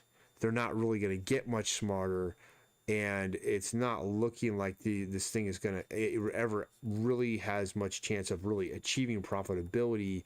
And a lot of it is just based on assumptions of technology coming about that doesn't even exist right now, which is even more ludicrous. And there's a very good video by a guy named I forgot his name. I think it's Patrick. Is it Patrick something? No, Boyle. Financed by something Boyle, I think. But he did a very good video breaking down, for example, the IPO of SpaceX, the paper they released, and how this is it literally, and he's correct, because I'm a balance sheet guy. I'm a valuations guy when it comes to business and investing and how I run things. And they're very much correct that there is they're trying to IPO this thing at this huge valuation on a business that literally doesn't make any money. Starlink is the only profitable business of everything that is involved with this SpaceX IPO. And the burn is they have to IPO this just to cover their debt. And the burn rate is just, it's so high. I mean, it's SpaceX is several $1 billion profitable, and it's not going to be able to cover the burn of all of the different SpaceX ventures that Elon has rolled into this IPO. It's going to be a lot. And the SEC approves this and says, yeah, this is worth $1 trillion, and allows them to debut these shares at this valuation. I mean, we're talking so there's going to be so many bag holders from this in the future. It's pretty sad because you're going to have these retail investors that are just absolutely clueless as to the real value of what they're buying, because they don't know how to value a company. They don't know how to value a business and say, okay, what is this thing really earning? Based on that, what is it actually worth? And you look at something like SpaceX, and it's all losing money. And the idea that it will earn money, I mean, he's got stuff in there about data centers in space. Look, man, we don't even have that many data centers working, on Earth. This guy's talking about building, data centers in space. Like, is that a good idea? Sure, cool idea. That'd be cool. Then we're not really destroying our environment anymore. It's out in space. But is a data center in space going to happen anytime soon? I don't think so. Is it going to be more expensive to build a data center in space than on Earth? Absolutely. like this is all just pie in the sky stuff. He's talking about moon bases and inner solar travel and all this kind of like pie in the sky stuff that hasn't happened and may not happen in our lifetime. A lot of people don't understand the fact that humans can't survive off planet long term. We just can't. That's why all this space exploration, in many respects, it's kind of a waste. I love space. So, and I go, well, don't you want to support NASA? I don't know, man. I mean, I've dealt with NASA before. I tried to do some posters, some prints for them, because they were hiring artists to do stuff of different discoveries that they've made of different planets and solar systems and things, to mainly because NASA has to raise money, and to do that they have to market. And so they were doing a series of these art prints of different discoveries they made to generate interest and hope that people, donate money, or that people vote for politicians that will allocate funds to NASA. You got to realize NASA has their own agenda. And my experience with that was pretty bad. Is all bureaucracy. It's like, oh no, you can't. You have to be in a NASA approved artist, and the printer has to be approved by this, and this has to be approved by that. And it's all just red tape, mostly just to keep competition out for all the printers and artists that are currently approved to do work for NASA. And pretty irritating to me. Now, the thing about that is, humans, we just for our lungs to work, okay, you need atmospheric pressure. Like, that's how that's how we breathe, is the pressure. Like, your diaphragm, which is a muscle that you can't see, it's over the top of the rib cage underneath the chest cavity. It descends down, and when it does, it expands your lungs and increases the volume of space there.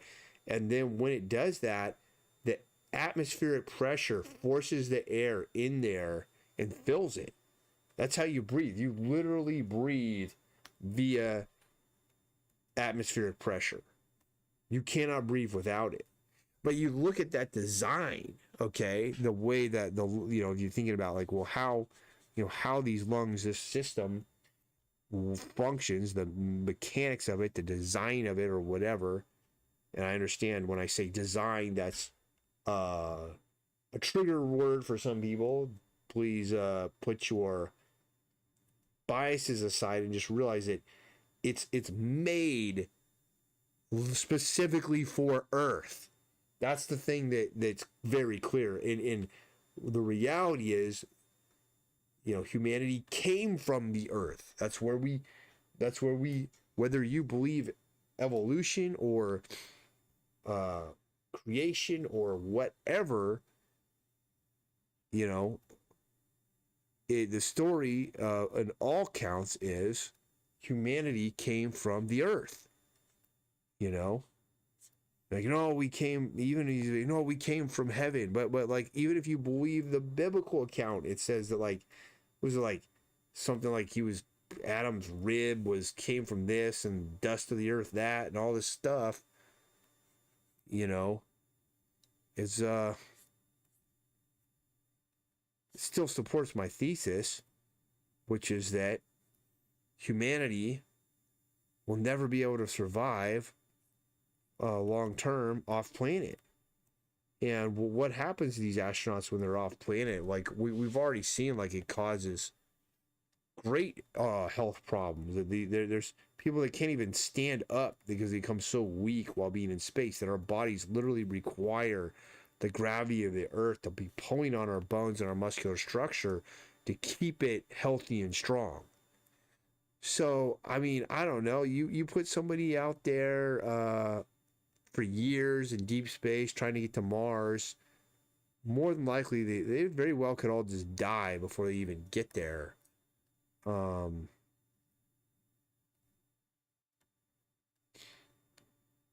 I don't see interspace travel, interstellar travel. I don't see it happening in my lifetime. I'd be very surprised if they even get back to the moon in my lifetime. I'd be very surprised.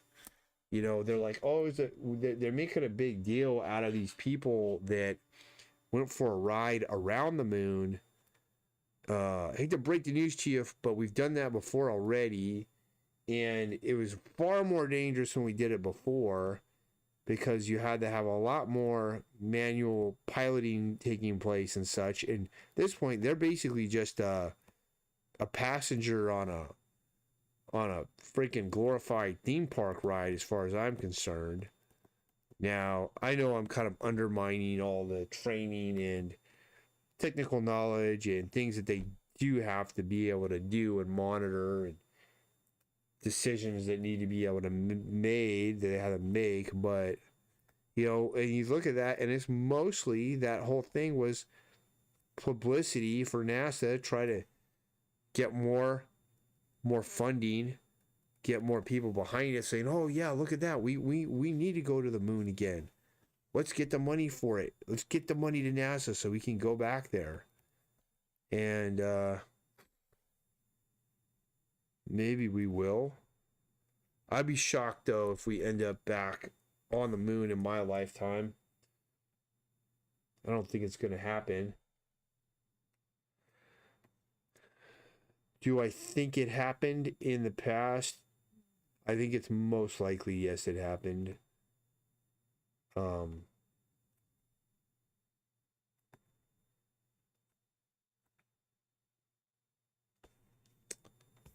But I say most likely because I'm not going to be like, well, I know of a certainty. And I've looked into the conspiracies and all the different theories behind it of why we didn't go, or why they think we didn't go. But I still think most likely it actually happened. What it's looking like to me.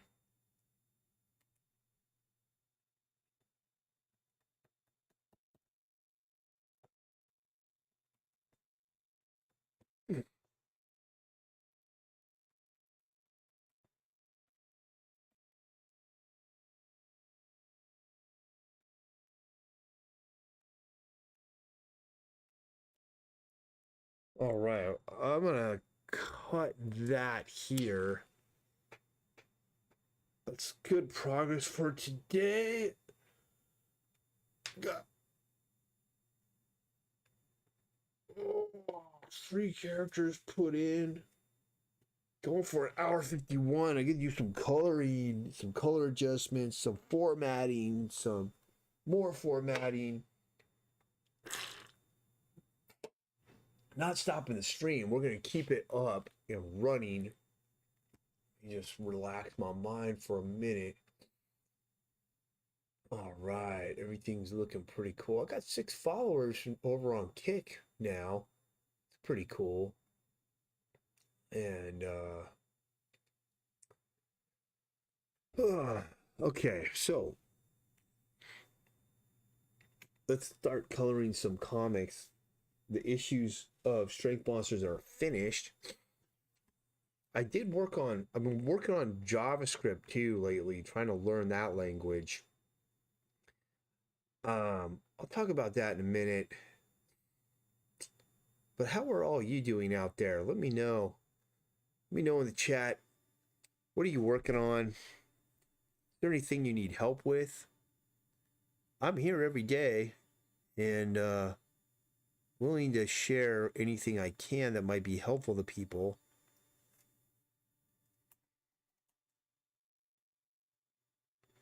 So we're going to put line art.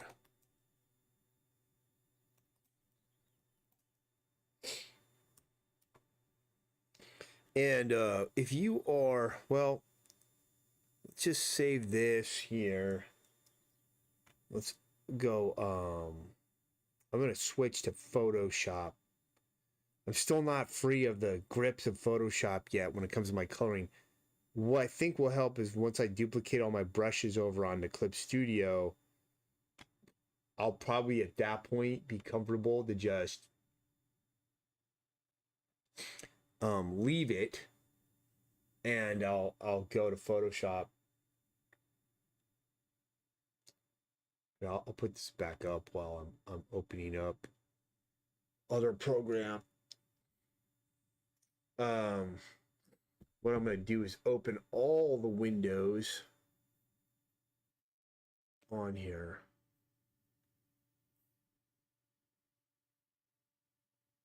So where did it go? Okay. So I'm going to do this one.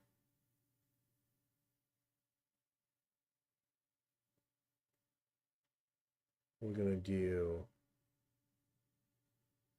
let's go file, reset, gas station. Where's my gas station? I think I gotta open that. So let's go open.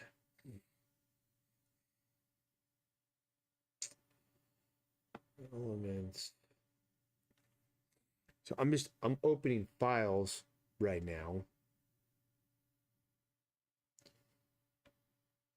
I'll switch to Photoshop now so you can look at something else.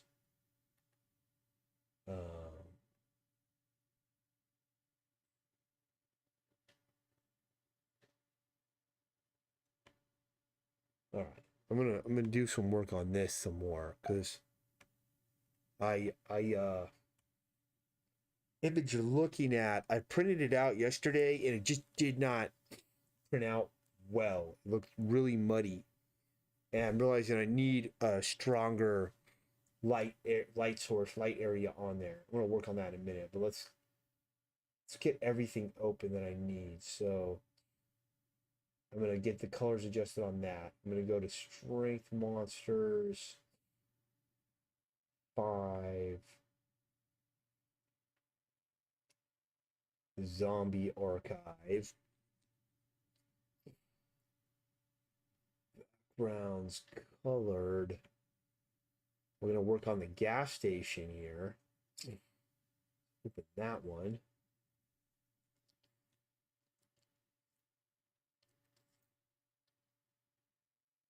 And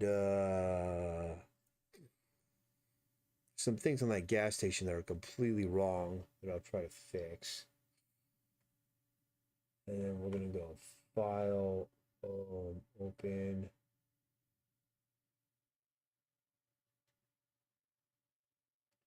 I'm gonna need 4 colors. Page that I've been coloring still is this one.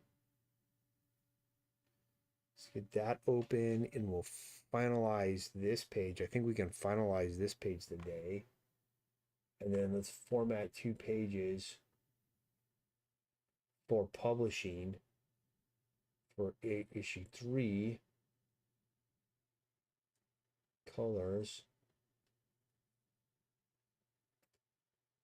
I'll actually go to pre-press. Where is it? There it is. So I need page 14 and I need page 15.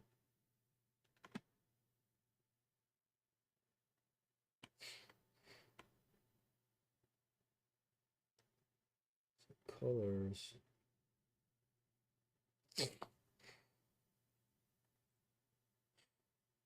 Okay, these are both good pages to do.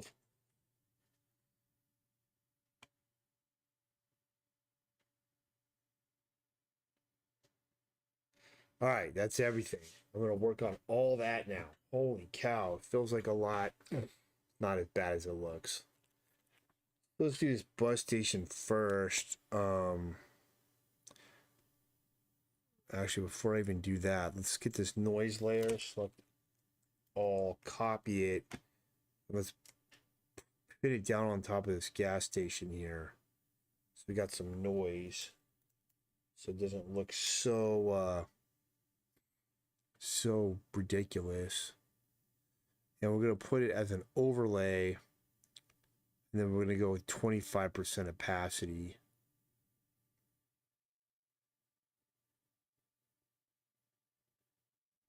There we go. So already that looks a lot better. Now, one of the things that I'm going to have to change on this gas station, I think I need to omit these pumps here because there's no way a car is going to fit in there. You know, I wasn't thinking right when I drew this. I put everything too close together. So I'll change that in a minute. What I want to do for this bus station now is I'm thinking I might kind of diminish some of the noise on the bus. The reason is to make that a little bit more clear, a little bit more of the center of interest. So I've got a soft brush. I'm going to set it to 2. And I'm just going to pull the noise down off of it a little bit. So see how that's a little cleaner now? Not going to do much more than that. I think that's plenty. If I turn the noise off and on, you can still see it kind of affecting it, but not so much.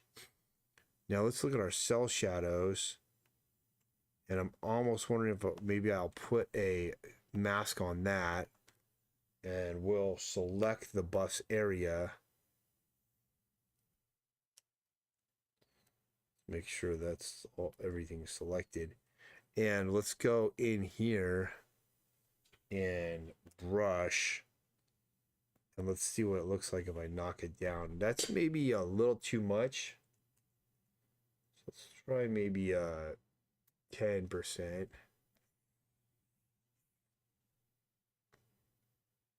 That's kind of good, I think.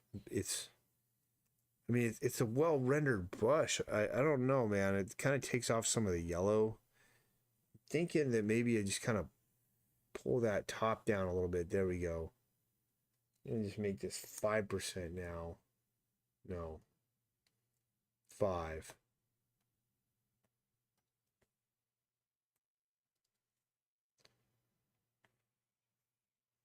There. So that's a little bit lighter.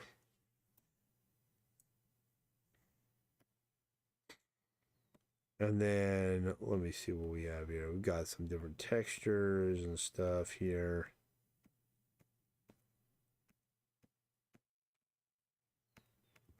We got some light area coming onto this thing. And the dark gradients. I'm thinking it's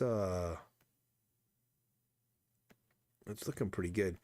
Let's just go here And let's just say this is highlights.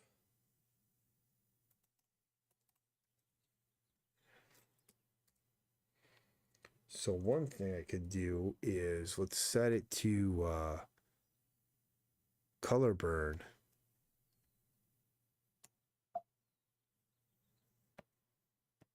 What the heck?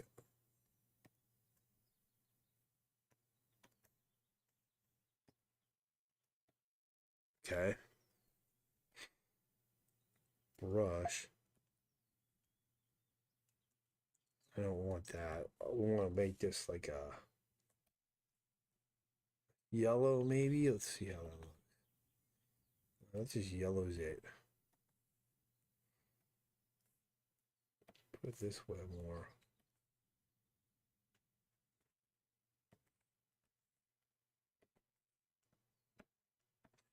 That keeps that yellow kind of color going on there. But what I was thinking about was maybe go into a hard brush. Do it again. We'll just go with linear dodge for now. And just saying, okay, well, what would happen if I just literally just manually pop in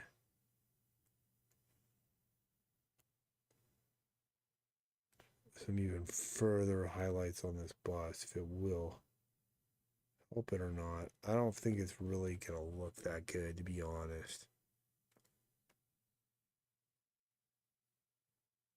I could do it that way, and then I'd have to knock it down.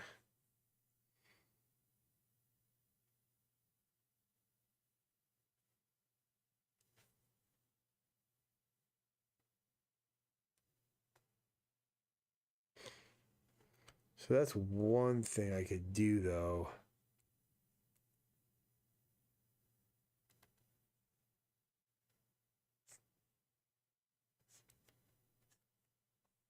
To bring a little bit more light to it. I got to integrate it in a little bit better.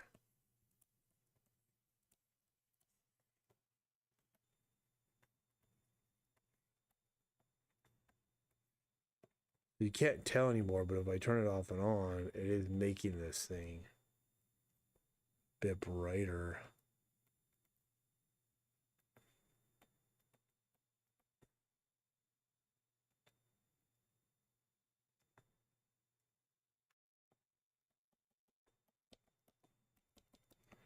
There we go. Just integrate that. We go like this and popping it more. Let's see what happens if I go to a linear burn. Go to a soft brush.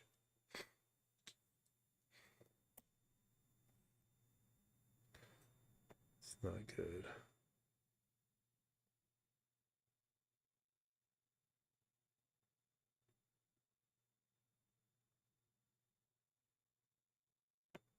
Do soft light. Put it off. Let's see what happens. Just a bit. Let me see how that looks. That looks more gritty. It looks more dark, but I don't know.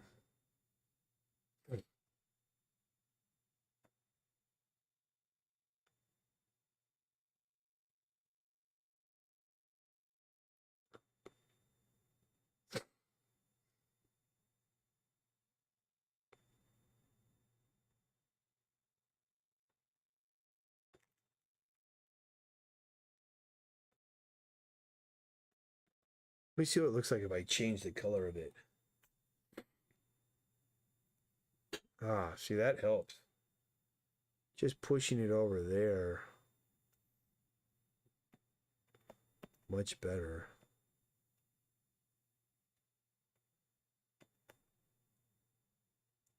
Tried a few different colors though.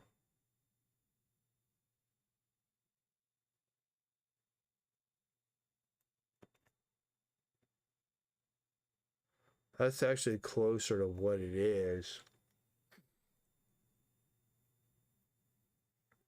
don't know if that's the color I want.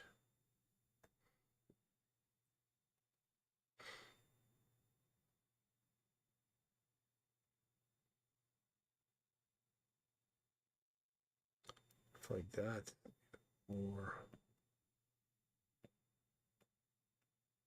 More blue. It's cooler. Cools it down some. But we do have some cool colors in the background.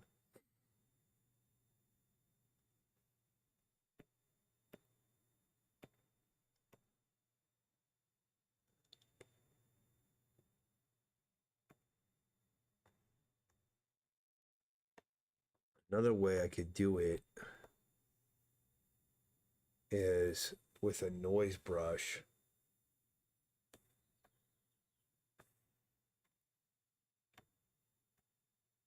What is this?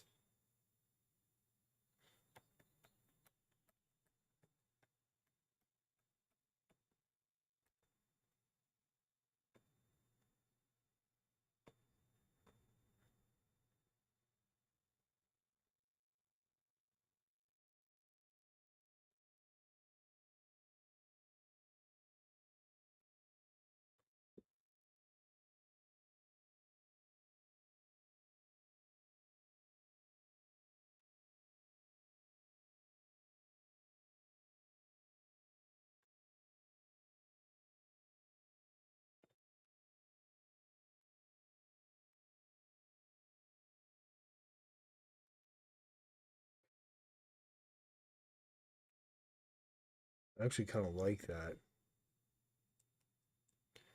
I like it because it, whoops. I like it because it kind of breaks up that background a little bit too. I'm going to leave that in. Very much like that.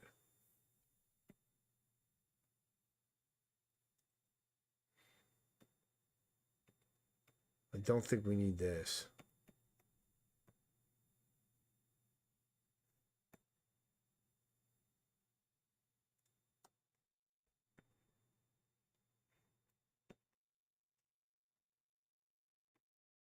But this, very much like. All right, I think that's going to help. I think that's it. So let's save this. I'm going to print this out again later and see if it's better.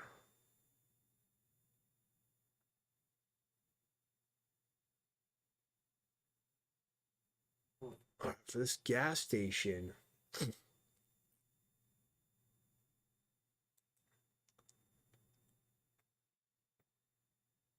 let's just get some of the textures and stuff put on here. Now, as far as the highlights go, really don't need to adjust them much. I'm going to do this.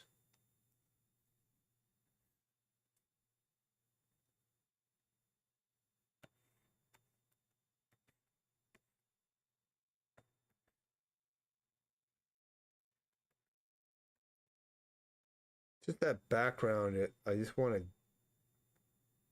knock it down a little bit. Oops.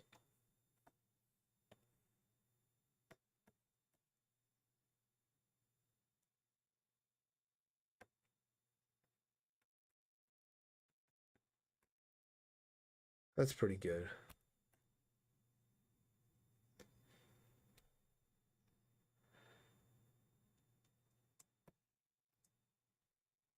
Ah.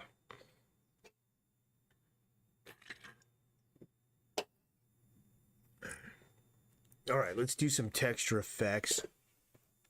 Some splattered ink and stuff.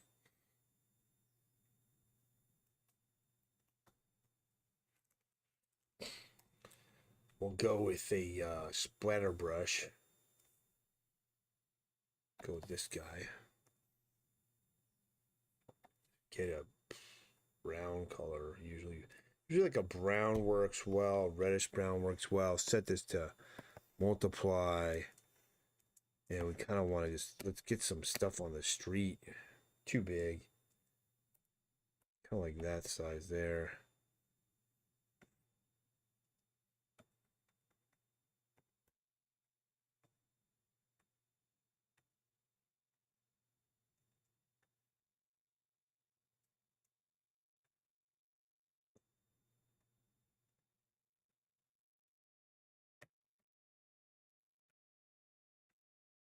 up on this building, back on the wall. Let's get this brush, let's make it really small. Get a really get it on that wall and on the roof. Okay, now what we're gonna do is we're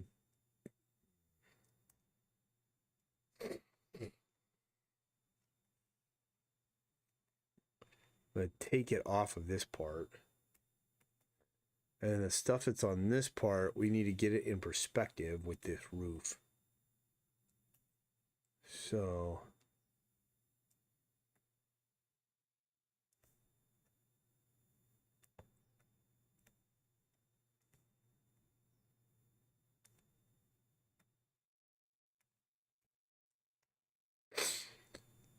that's a little bit better. We could do even better though. Why does it keep defaulting to that? Oh, because I'm in Photoshop. Kept thinking I was in Clip Studio, so I was using the Clip Studio shortcuts, and I'm like, why aren't these working? Oh yeah, I'm not using Clip Studio. I forgot. There you go. See, now that's in perspective with the roof. This one here, we'll take that off.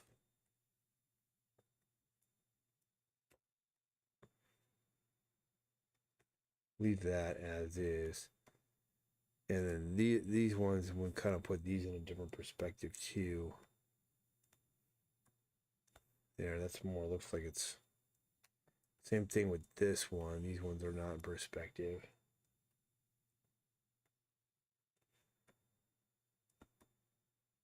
Yeah, just kind of look at the lines around them and like, see, that's much better. So when you use these splatter brushes, go around and make sure that they're in the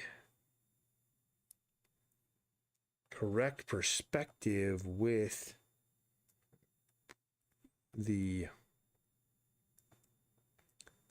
environment that you're drawing, you know. So I'll look at this and be like, okay, well, make it so they kind of match up with that. Put it over here. That's pretty good. Now we're going to just knock this down, and I'm just going to do it with the eraser brush. So it kind of integrates into the texture integrates into what it's sitting on. It's subtle, but you know it's there because I showed you.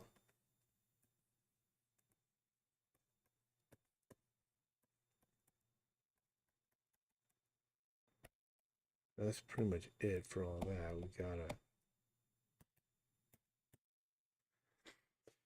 got a pretty cool thing there. Okay, let's see here. What else can we put on this? Let's put some more texture on this thing. Let's do on this area. We'll use a different pattern now. Use this one. Looks like this one moves around as we go. So let's see here. Instead of doing it like that, let's maybe select this stuff. Get this sign.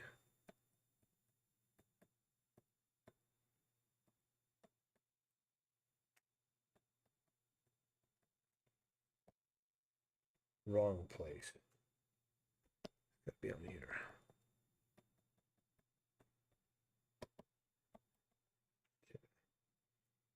And let's just knock it down so it just integrates in. But you can see that it's there, you know. Now let's get these backgrounds.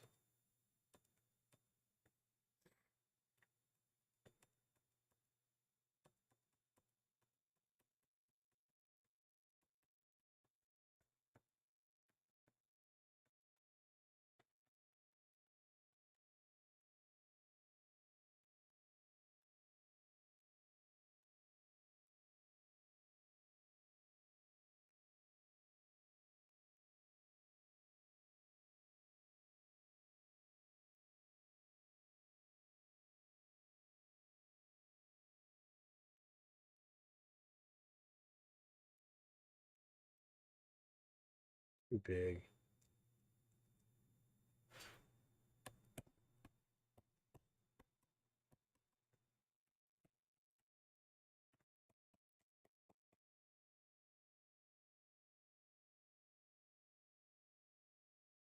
Now we have the same problem here where we need to get this texture in perspective.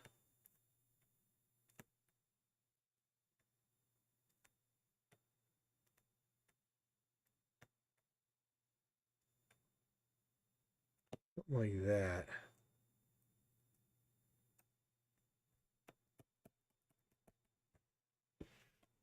Leave that as is.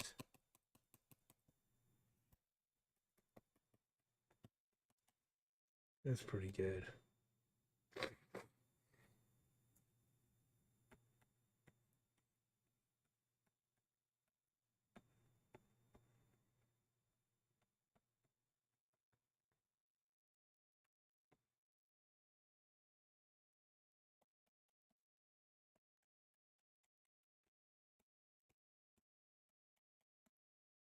Okay, now we're going to do a different kind of texture. We'll go with a kind of like a chalk brush or something.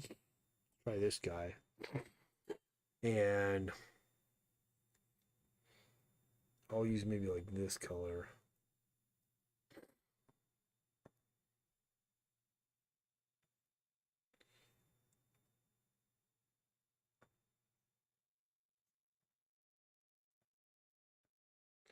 Not really rough enough.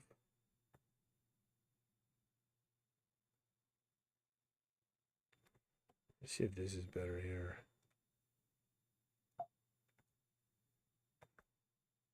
Yeah, see, that's better.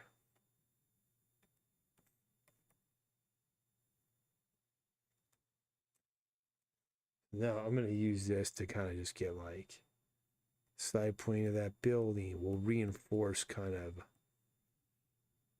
what's in shadow and what's not with it.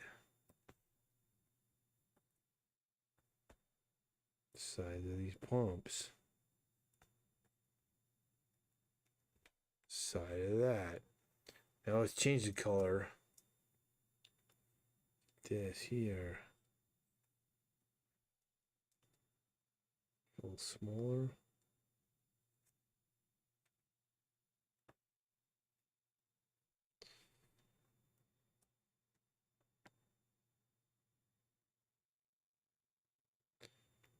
So red looks pretty good. We could do the blue because we've got that going on the whole way.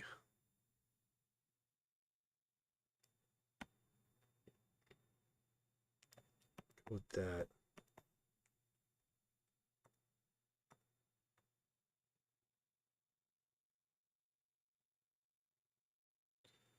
Put it up there. Then if we just kind of integrate it.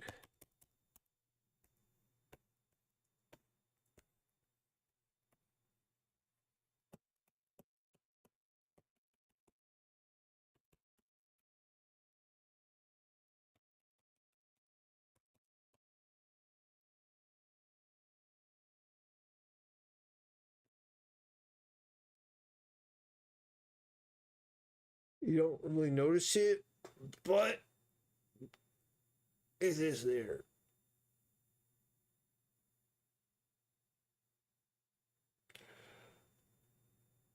All right, I'm gonna do some color holes. There's a couple other things here. So this gas time sign.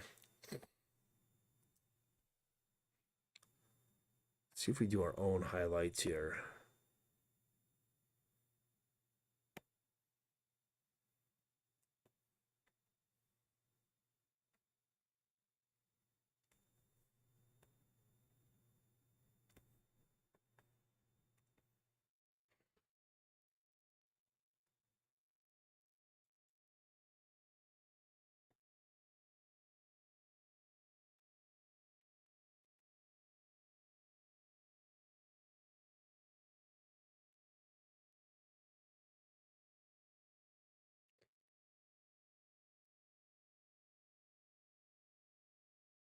Off.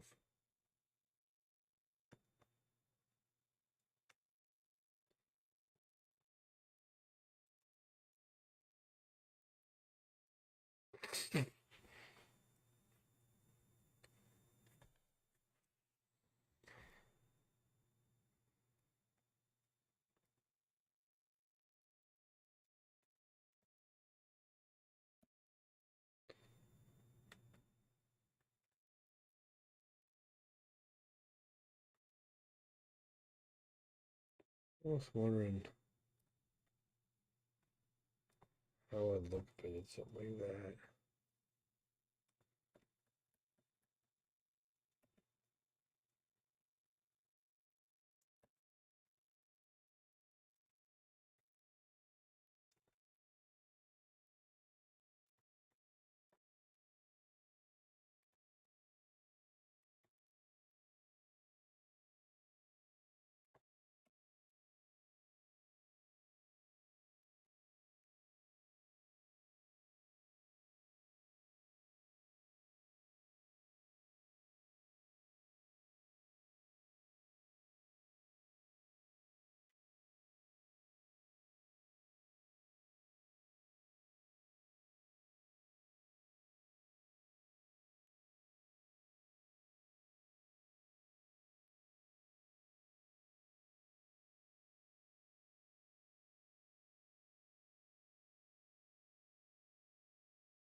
I think I should have done this with noise, actually.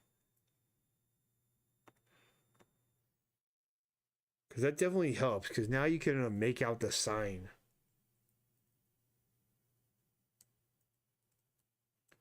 So I'll keep doing it.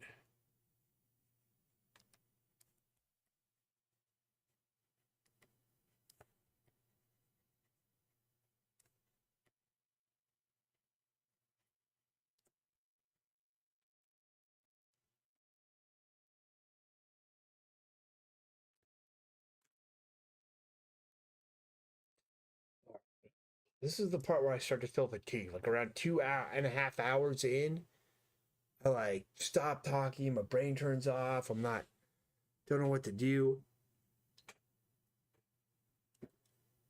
I'm just like, oh man, where my head's going.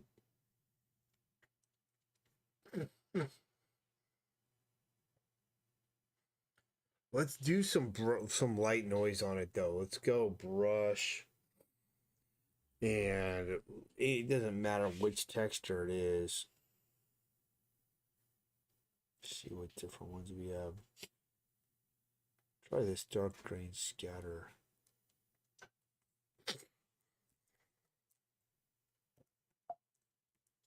Oh, there's no layer selected. I want a new one.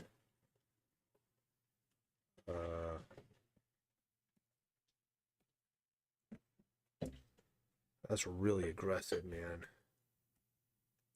I was even looking at this going, might be nice to have something.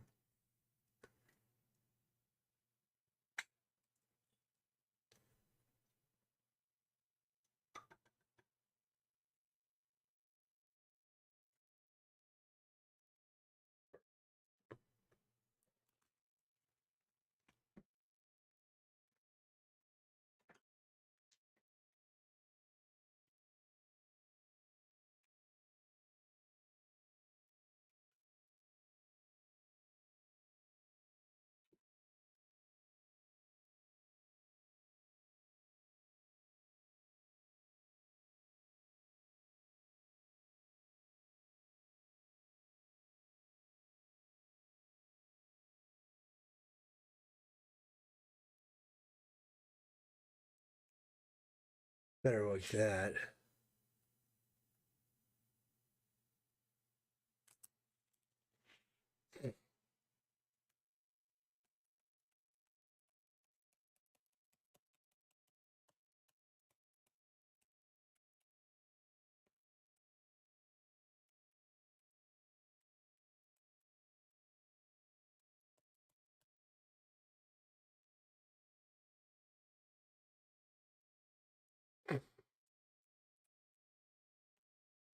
I don't know if I like that. I don't think I do.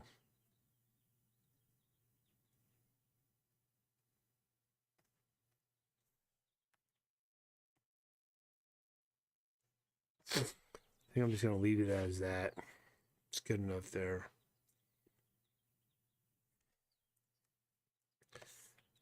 What we need on this is some color holds. I'll fix those gas pumps later. So let's find the line art here. Unlock it, alpha lock it.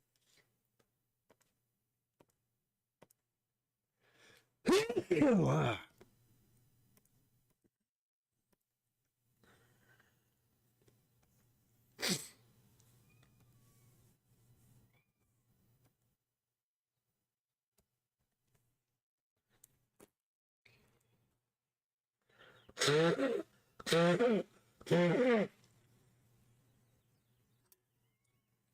gonna get another drink so I can get myself back in the game here. What we want to do, I'm gonna turn off the noise for a minute. Go with this, go a little darker.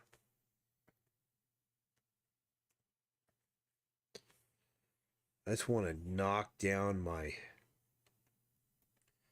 lines that are on the background. Don't need them.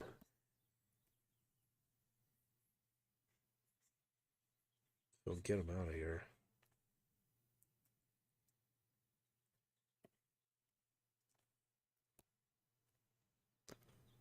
Looks pretty good. Let's go with a color like that. Even these are looking better if they're color. Same thing with this stuff.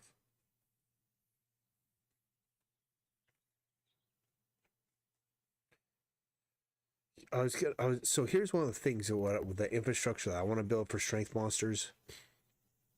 One of the things that's happened to, well, let me talk about this when I'm doing something a little more interesting in case we want to clip it, okay?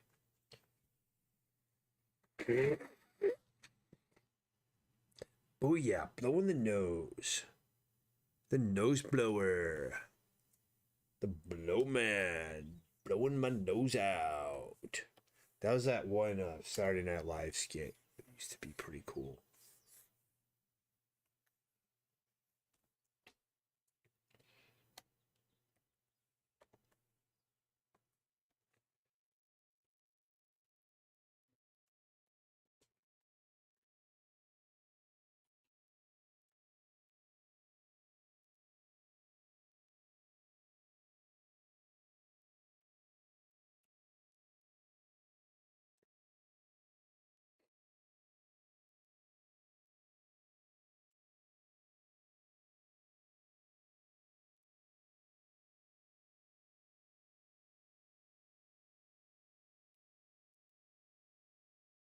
Given the inside stuff on the sign a color hold, I'm going to change the cracks in a minute.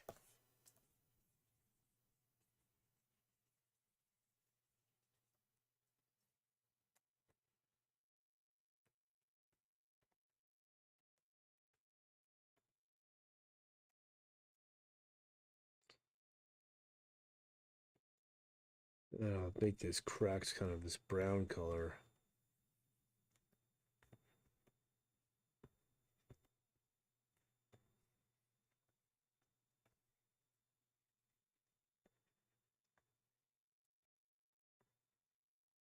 All right. let's do the liquor sign.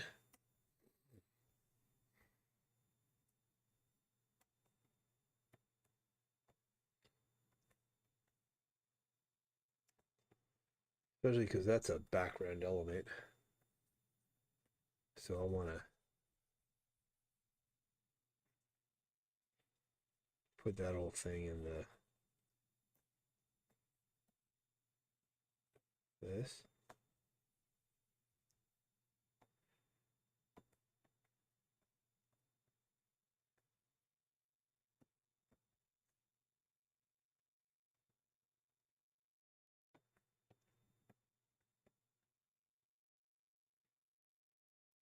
There.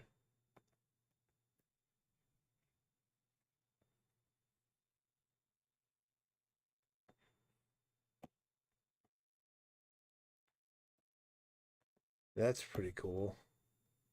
Go even a little lighter up here on the top. Kind of trying to be a little bit more painterly with it.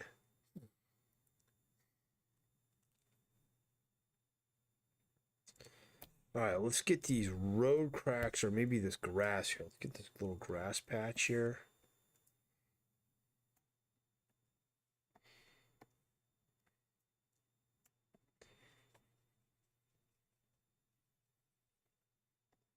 A little lighter.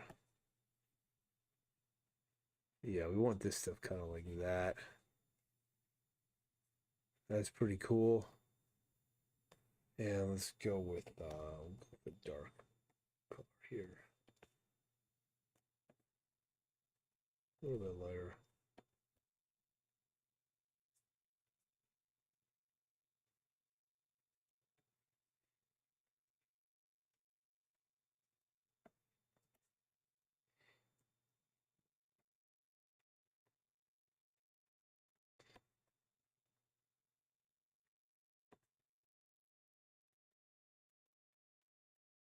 Just kind of integrating in this stuff to the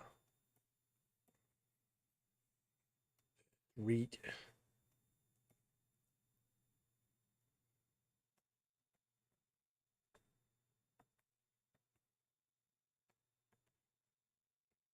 This front line here, we want to do that. Even some lighter spots on there.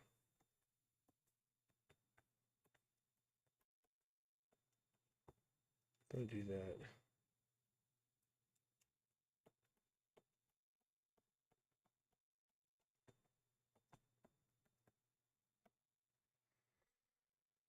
All right, it's looking pretty decent. Maybe we'll just take it all the way off there.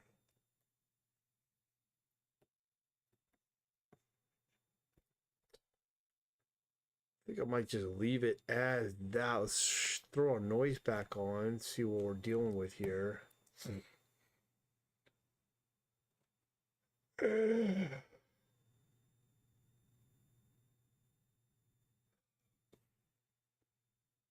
the noise off. Let's get this here.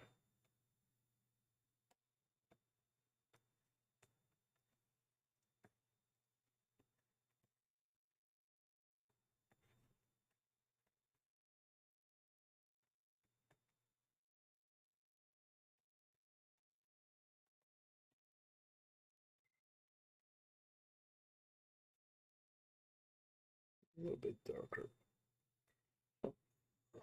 At least the color now.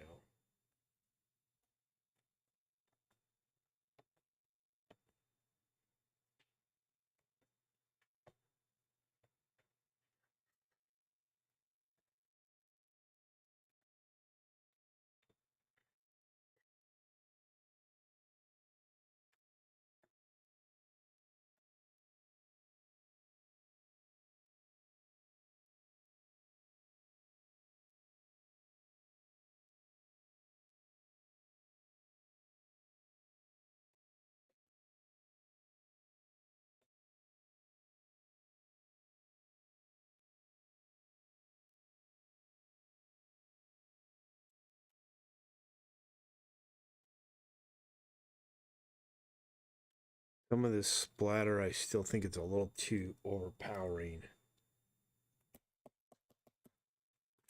I think that's pretty good. I think I've got that worked out pretty nicely. It's like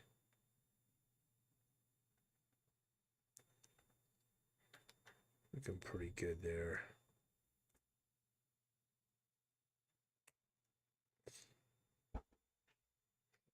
Saving, yeah, it's saving. All right, let's move on to the next thing. Oh boy, I'll be right back. I'm getting a drink.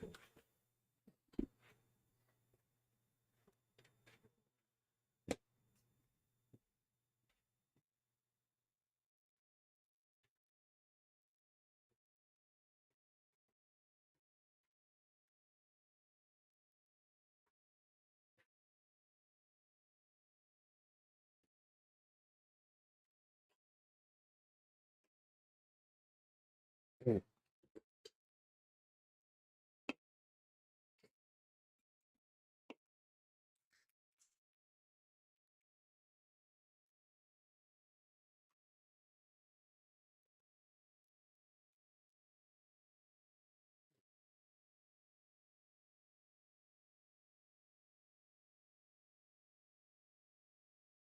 All right, we are now color adjust. This one. Okay, so we are now doing the final adjustments on this, and I need to do this panel. So it really just needs some more texture, some more shadows, stuff like that. So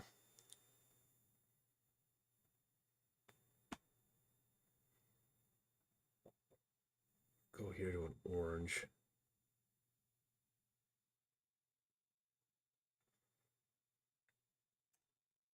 Let me grab a brush here that's going to be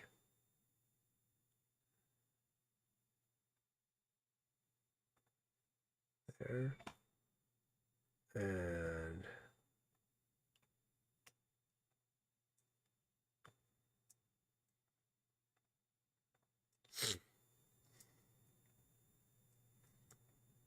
okay.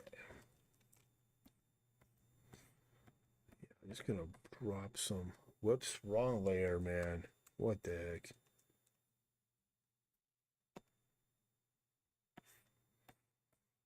Some shadows on there. Some texture there.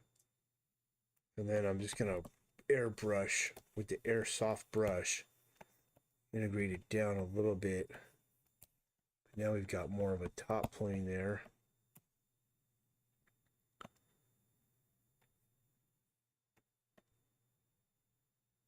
Not dark shell. We want to go with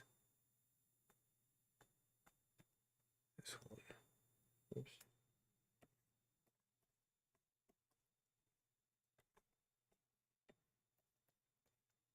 So now we've got that underplane going. I think that might be pretty good right there. Okay, now I did some highlights here. I did those with a regular brush, so go there. We'll go to this guy, and these ones I just kind of went in here and just painted on some highlights, so we'll do that here. Now what it's going to say is that the internet, it used to be the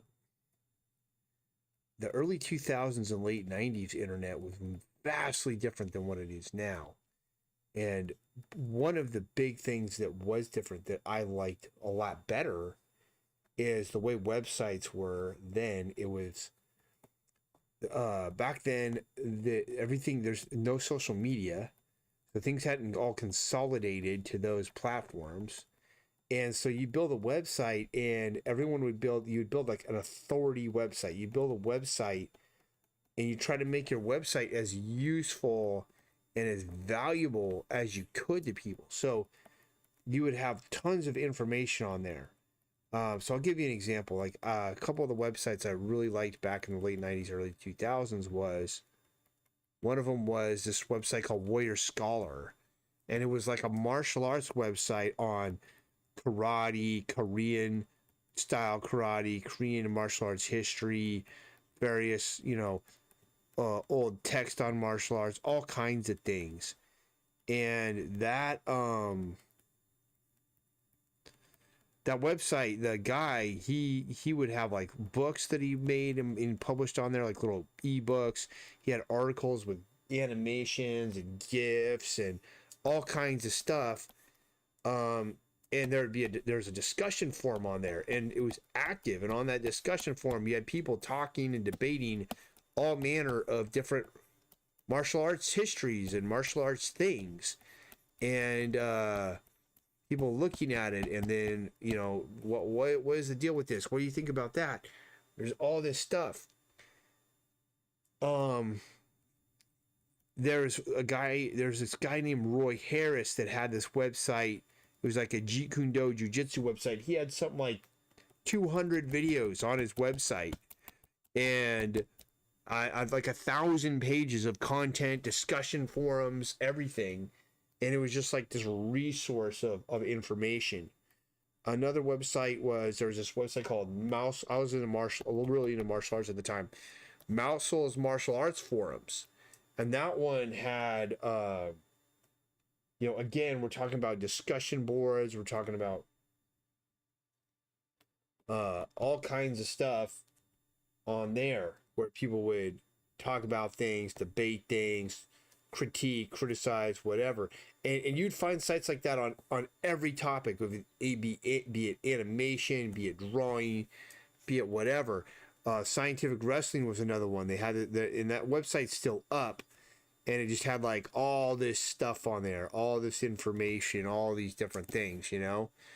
And what happened is that all went away. And the reason why is it got replaced by the landing page. It got replaced by the long copy for a while, and then it was long copy. And long copy's still in. But the overall philosophy is the landing page. So it was like, hey, no. You have a martial arts website. You don't want to have 200 videos on there and, you know, 100 million articles and 1,000 pages.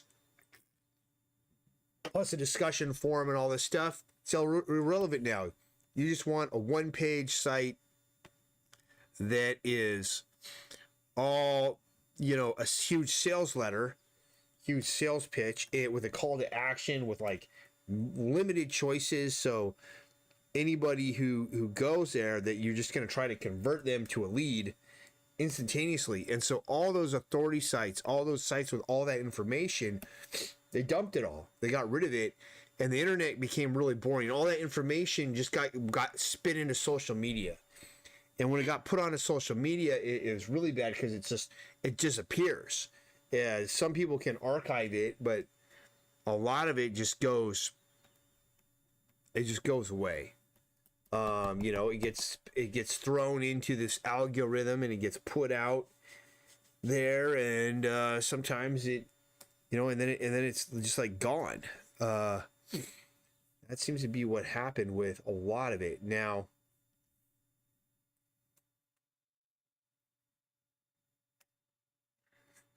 I'm gonna do some of this so it matches the bottom here. Now, I was kind of nostalgic for it, man, because I was like, I kind of sometimes I miss the old discussion forums. You know, it was totally different. It wasn't like, there wasn't any cancel culture then. You didn't have these mobs going after people. It wasn't everybody debating their politics and stuff. It was like niche topics, people sharing information. And there's a time when you would do a Google search and the answer would be in a discussion forum somewhere. It would like come up there, you know. I remember that. I remember looking up how to fix something on my car. And I was like, this automotive forum came up, and you're reading through it, looking at it, going, oh, how do you do this? How do you do that? What can we do here? And you know, those were the good old days, man. So what I want to do with my Strength Monsters comic, though, is I'm gonna do that. I'm gonna build an old school information website and put all my stuff there, and it's gonna have the cartoons, it's gonna have the comics, it's gonna have just everything that I'm interested pertaining to art. I'm gonna put it on there. Articles, videos, dying, whatever. I'm gonna put it on there, and I'm gonna try to bring it back. And even though all these guys are like, no, that's dead now. That's not the way you do it. You're supposed to, you got to Russell Brunson it now, and you got to linchpin it, and all these goofy ass things they got to come up with to keep trying to sell you on their marketing software and training. That's literally made these guys hundreds of millions of dollars. I'm gonna go contrarian to all of that, and I'm gonna build like more. It's got to be mobile responsive. That's one rule that you cannot get away from. It's got to be mobile responsive. You got to be able to read it and interact on there on an iPhone or a Android or a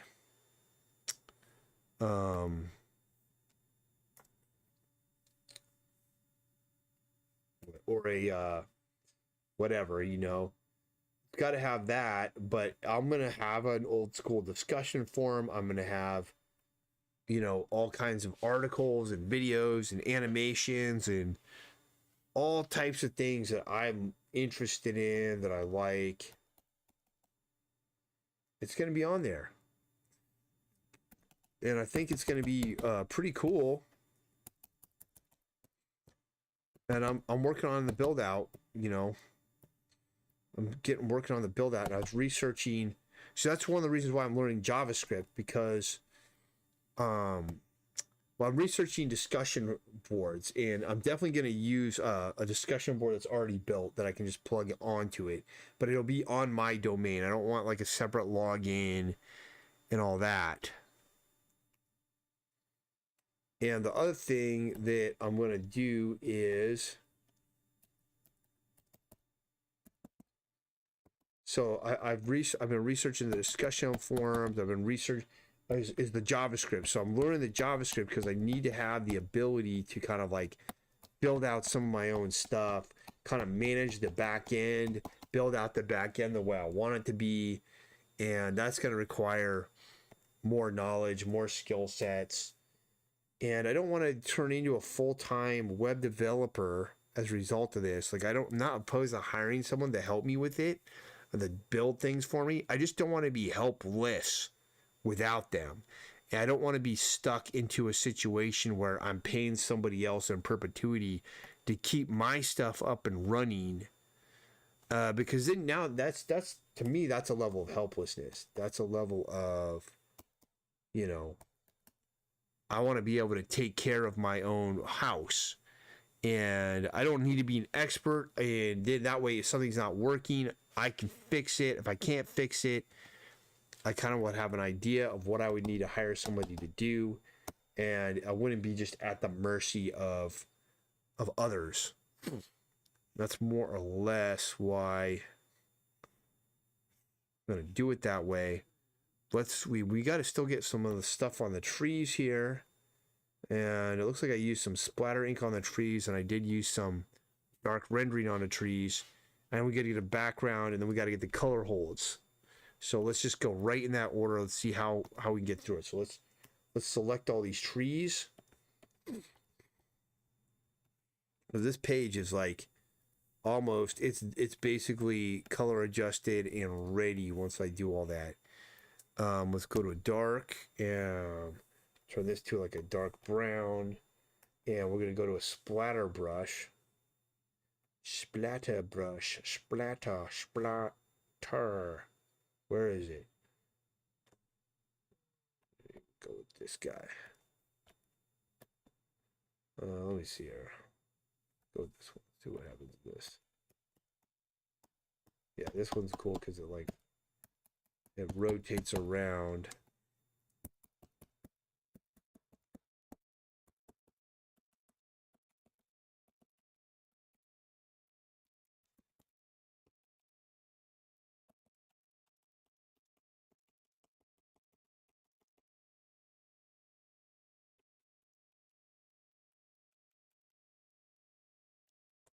Okay, cool. I got some splatter on there. Let's see, what else did I put on there? I put a little bit of noise on there with the highlights. So we'll go here. And we'll go to a noise brush.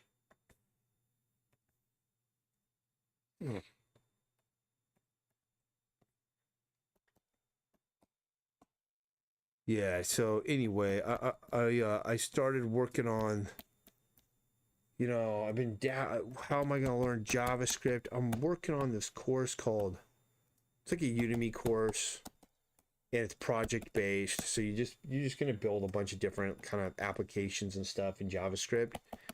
And in the process of doing that, you learn the basics of how it works. It's how I learned CSS. It's how I learned HTML. It's how I learned. I mean, that's kind of all I know right now. And then now I'm picking up the JavaScript, putting that in there, and it should be enough to kind of run and operate my whole website empire.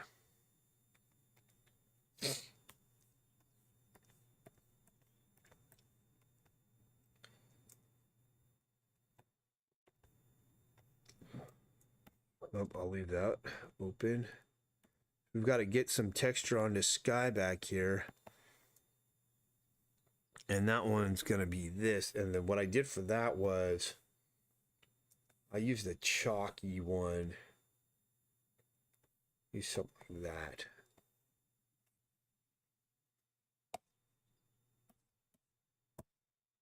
Pull it up through there. It's a little bit too light. Let's undo that, shall we? Make it a little smaller. Pull this down to the browns. Maybe even a little darker.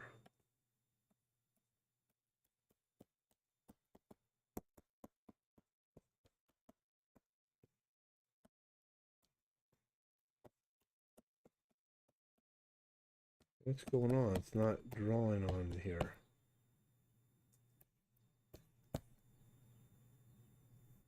All right, let's do that. Let's go to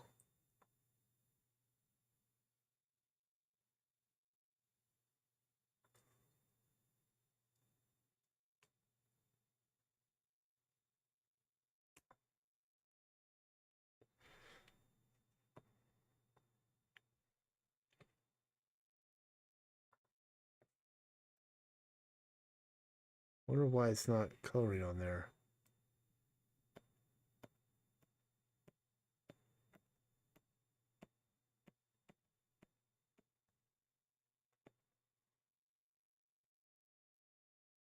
I'm going to go very top.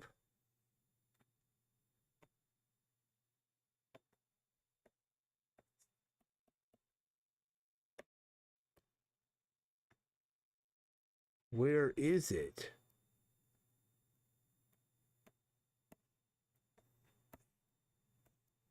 I don't understand. Oh, it's on the line art. That's why. I'm like, what is going on? There, now we got this to work. Whoops. Okay, we're missing selected areas. Let's get that fixed.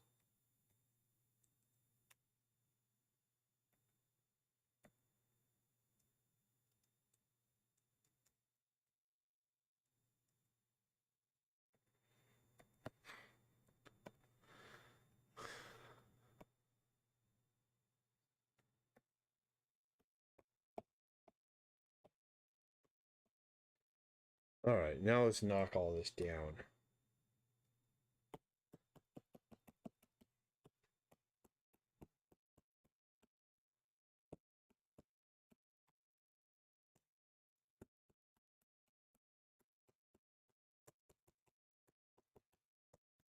Thing is, a lot of times I'll talk about all this grandiose stuff, like, oh yeah, I'm gonna build this website. It's gonna have a discussion board. It's gonna do this. I'll integrate that into it, and it sounds like just pie in the sky, like, yeah, whatever, because people talk about stuff all the time. It's easy to talk about things because you get the dopamine from it. But you're gonna find, you keep watching me, I'll actually do it, and you will see it all right here because I'm doing it all online. I mean, what am I doing right now? Finishing the comic book, the physical book that we need to have to make this thing go. You know? So it will come to be. It's just patience, showing up and doing the same stuff over and over again.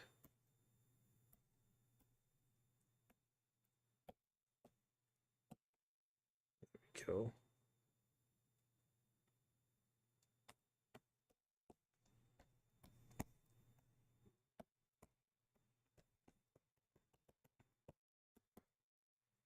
All right, that's pretty good. Now let's do some dark cell shading here on the trees. I'm gonna do that with a blue. We'll use a regular hard brush here. Kind of been enjoying this one.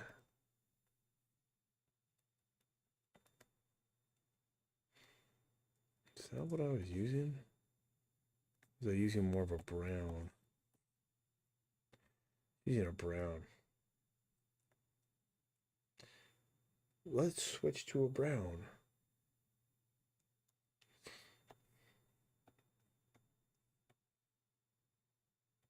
Yeah, that's what it was.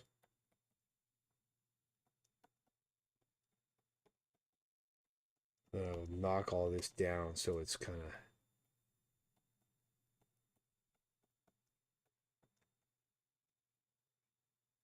integrates in.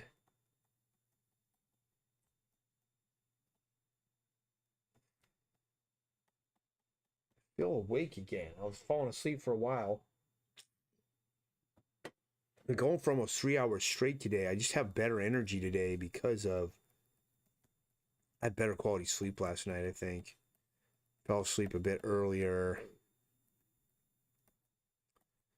And like the 5 a.m. wake up has been like happening for several days in a row now. So it's like there's a few things that happened that got my sleep off schedule due to my son's graduating from high school and all the family coming in town and things happening. You got to be able to adapt and roll with it all, which I am. So, and I did.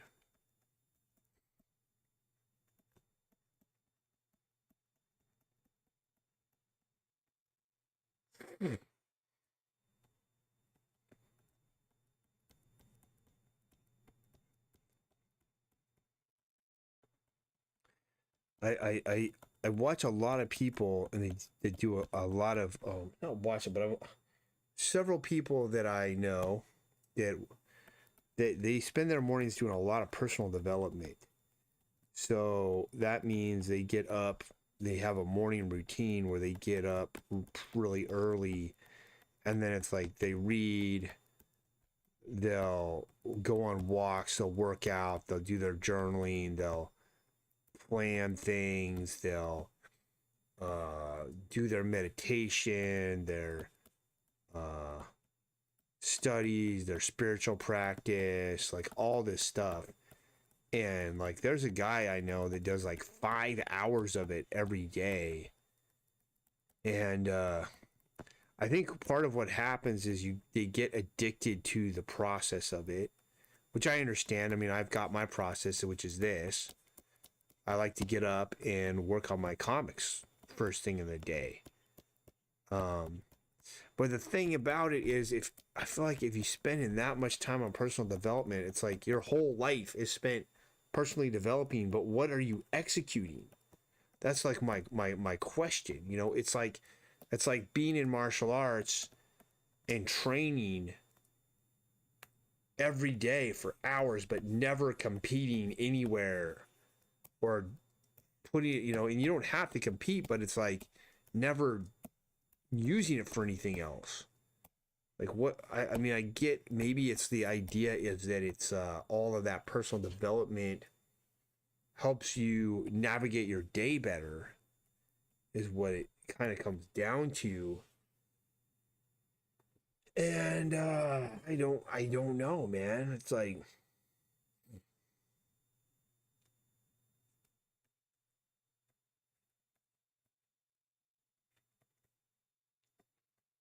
I think, you know, I think how can I turn the build into my personal development is kind of where I'm at more with it. Like, you know, I have struggled more with exercise since I stopped doing martial arts and competing because it doesn't serve any direct benefit other than keeping me healthy.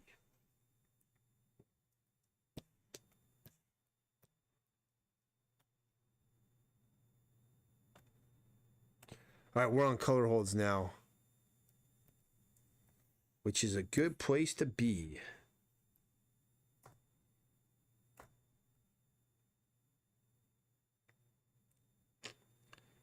I'm gonna just try to use a selection tool and see if I can just kind of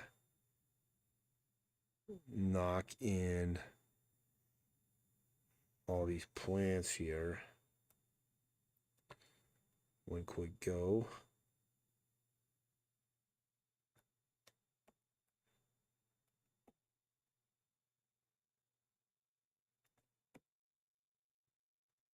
Oh, I see why I did that.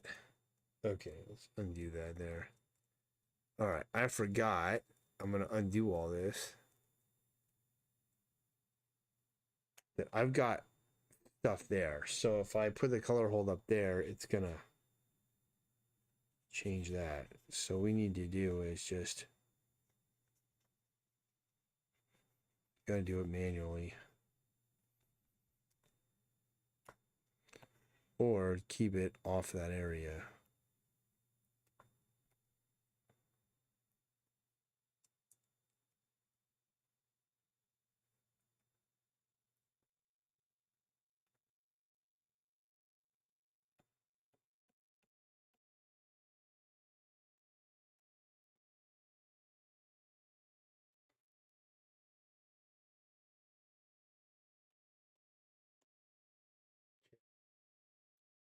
What's next?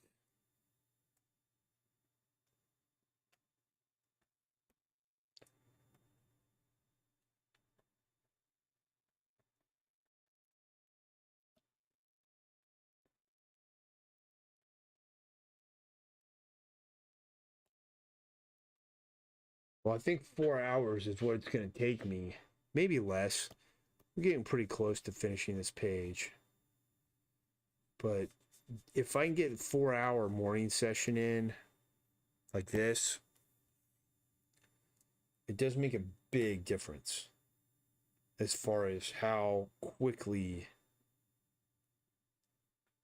I'm able to progress through the work.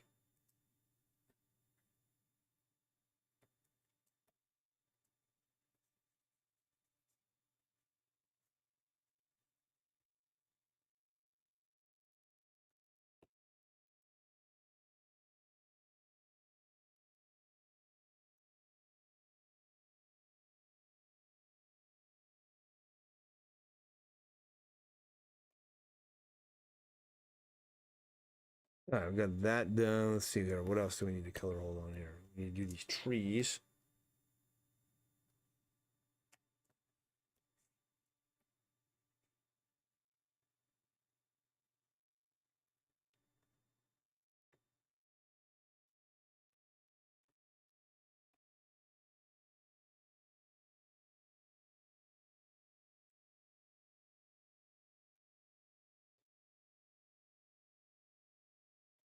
It's all pretty good here.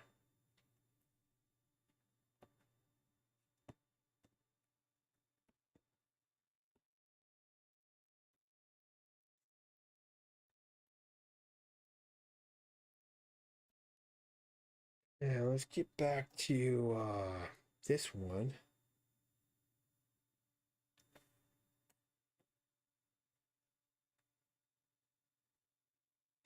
I had a weird dream last night that I went and visited one of my friends that I hadn't seen in several years. I don't really know what that means. Should I go visit him? Or what was the point of that dream? You know? Hard to say. There's something there, though.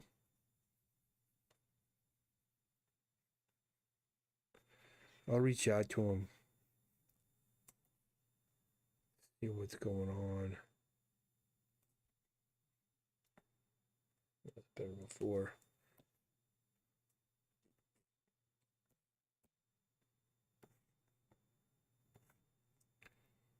This kind of a brown color.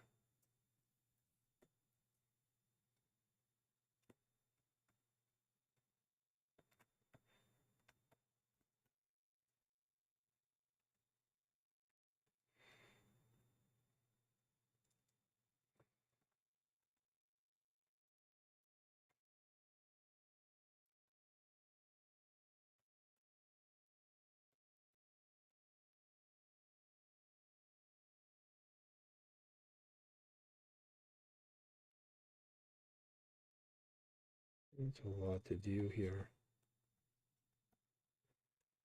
All right, what else can we get done here?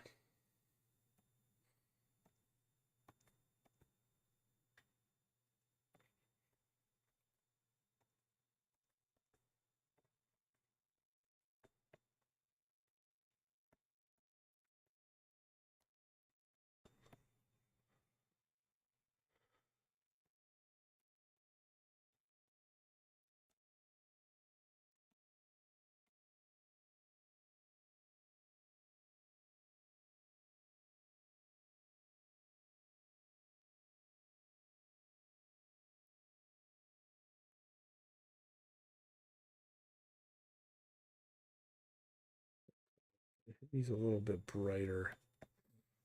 All right, now we've got this guy.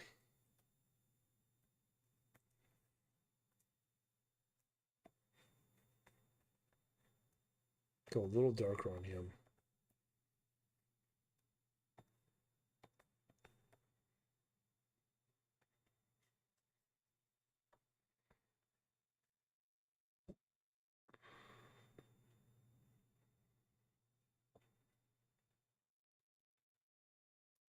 Yikes. Then I still have to format pages, but we'll get it done. I'm going to get it all done. We are on track to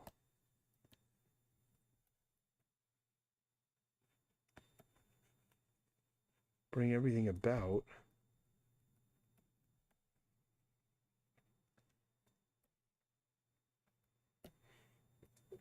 Let's see here.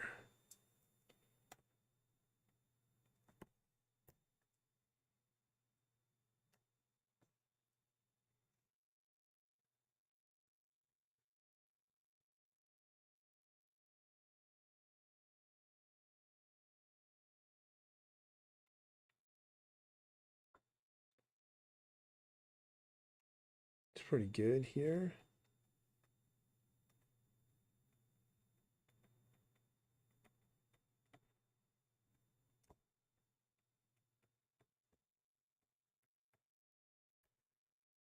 I'll take it. I'll take it. I'll just get these guys.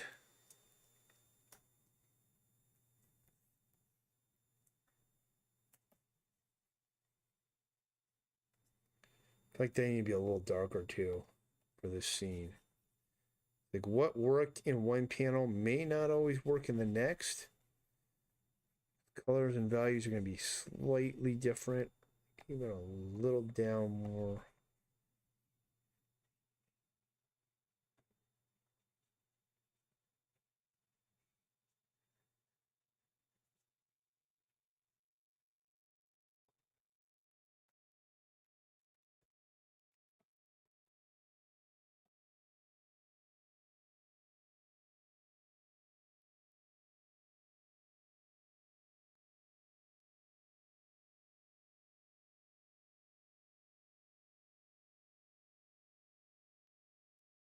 Oh man, that panel's done. So now what I'm gonna do is save. Now this.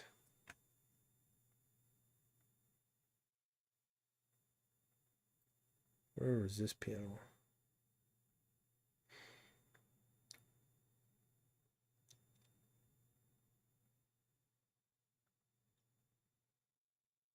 This one. Kind of duplicate this.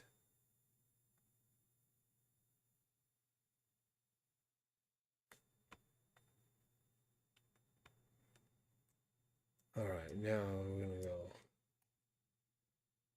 gonna go down here.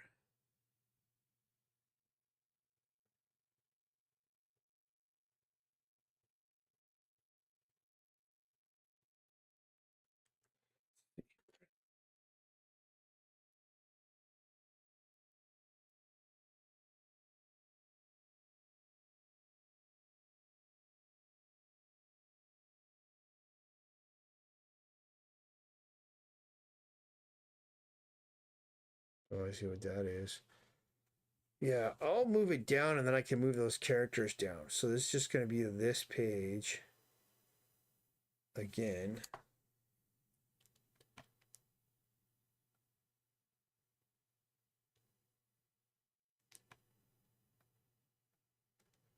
And then I'll have to move these characters. Where are they?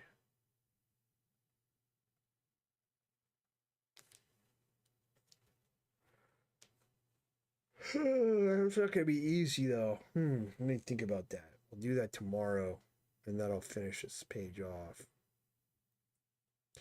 There's no need to expand this panel all the way down there. Oh, what I could do if I wanted was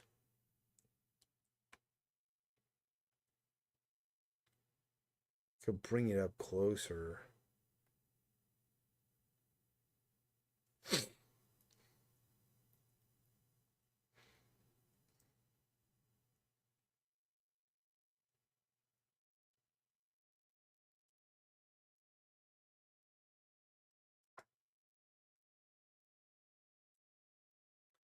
I think if I want to do that though, why not? Makes it a little more interesting.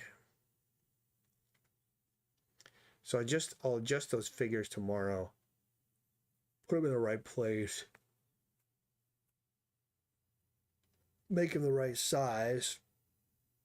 And then we'll move on.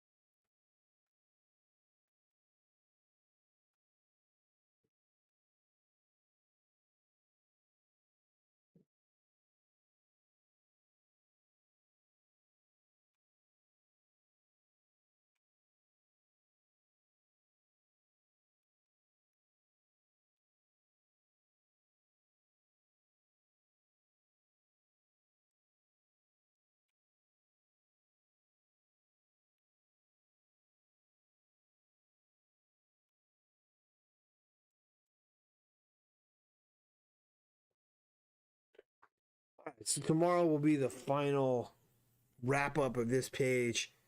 It's taken me a while because there was a lot of stuff that wasn't colored on it, but now it's a solid page.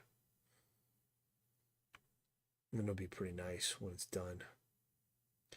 Okay, we're formatting these for print. So let's see on this page here, we got some lettering. Let's pop that in. Okay. What are we gonna do here? Keep all that. This boom is not good. It's really bad. Feel like I'll just redraw it.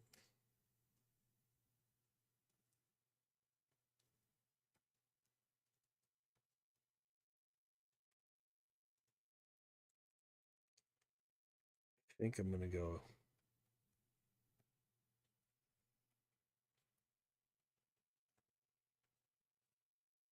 this.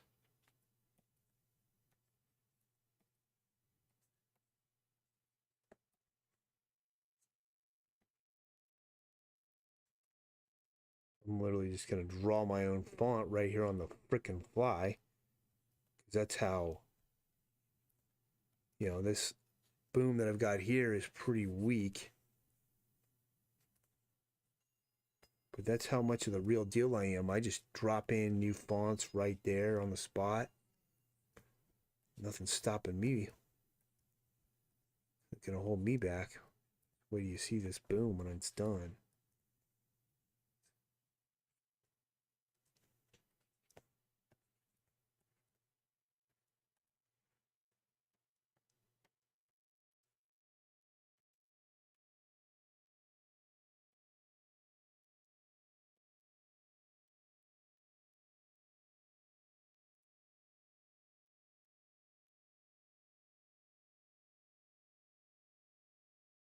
That's looking pretty cool. Let's go with the lasso polygon, and I'm gonna just cut some angles on this.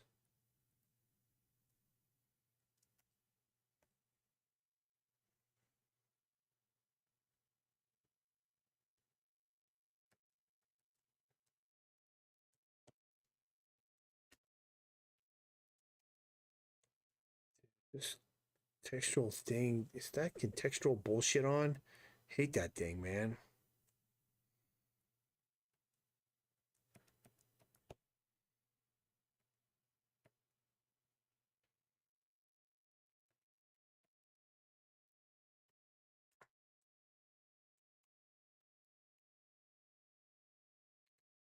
That's pretty good.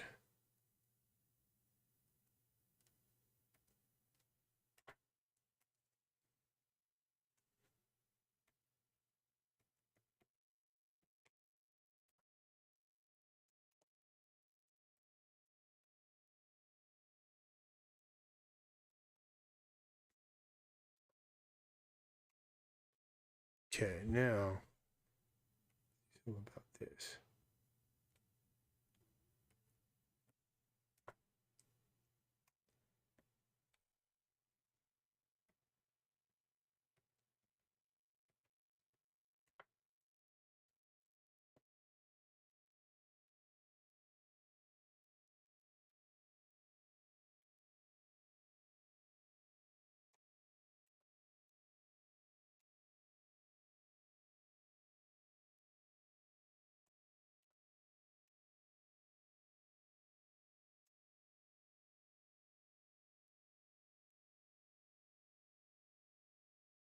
All right, now what we're going to do is color it.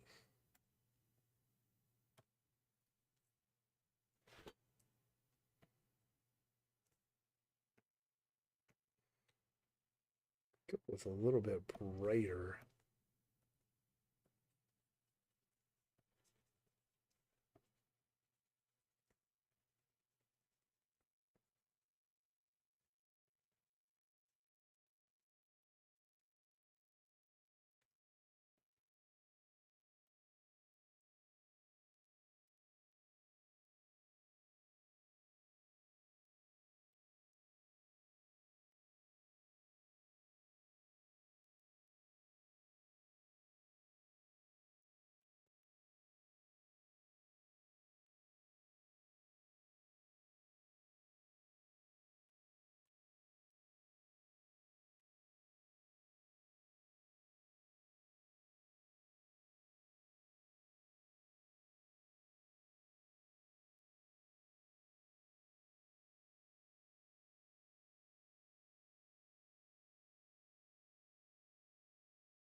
I can turn off this old one. I don't even need it now.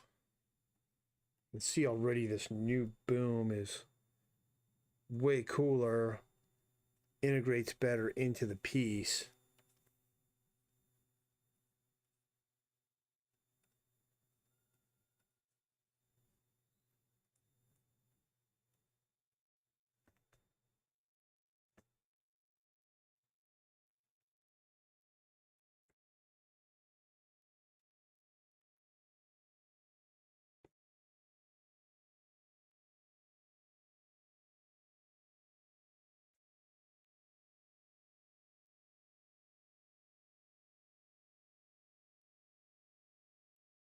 Okay, now let's do something here. Let's go with a red here.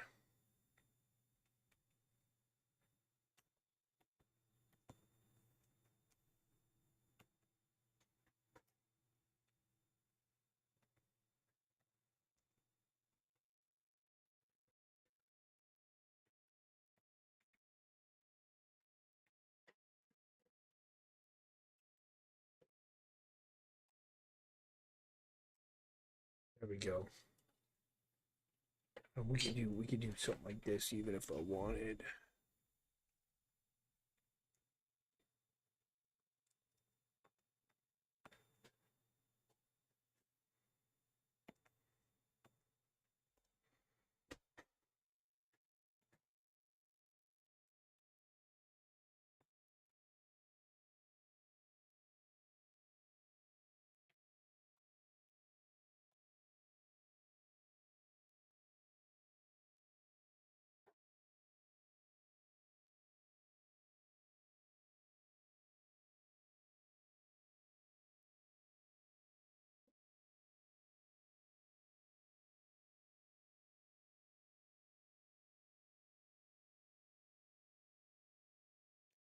Again.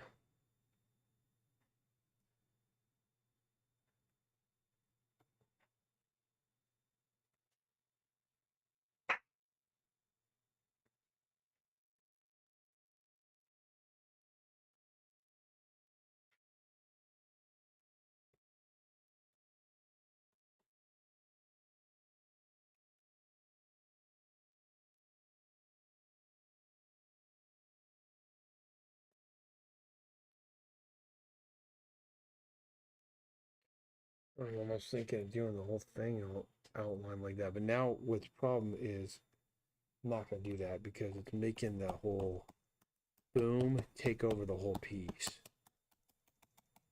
We don't want. So,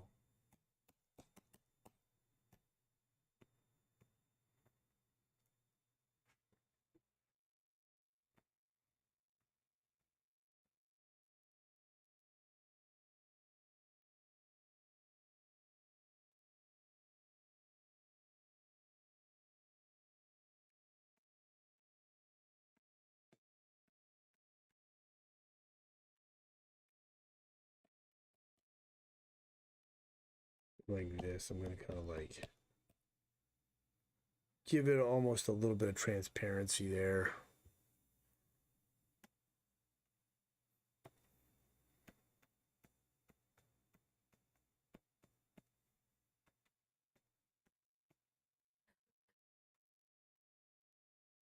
I'll keep it like that.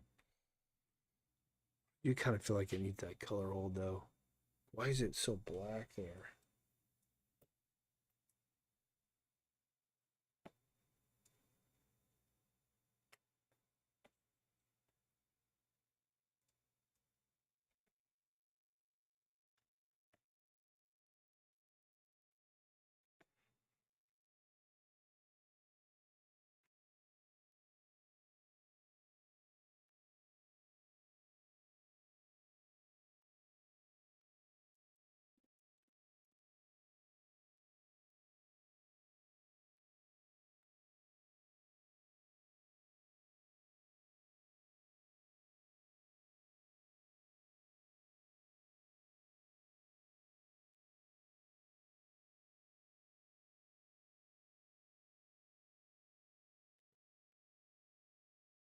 We could use this.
That's good enough.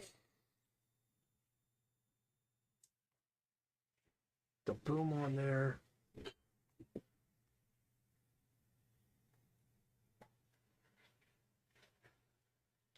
Oh, let's see if we want to pop these characters. Let's see what we got here. Yes, we do. So what I'm going to do is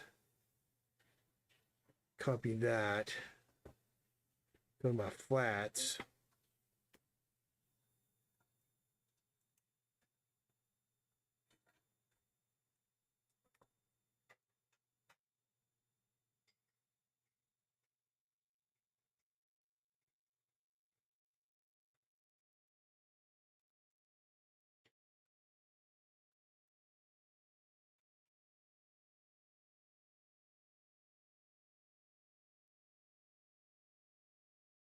Pretty good.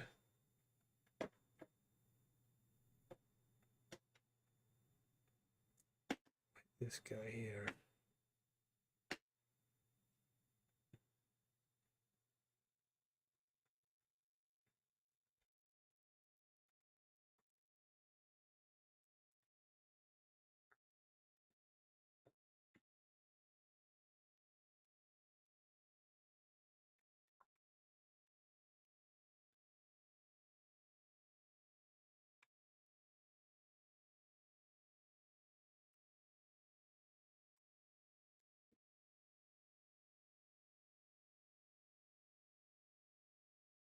Background. That's the character. So now take this one and we just knock it down just a little bit so these characters are a little more pop to them. See that? We'll keep it on that 20% though.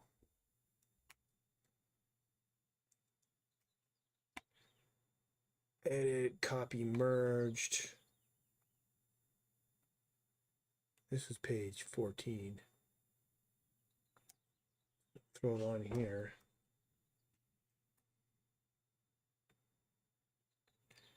Hope we can get everything to fit inside where it's supposed to.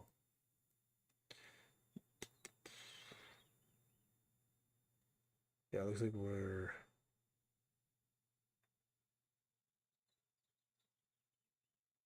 not really there.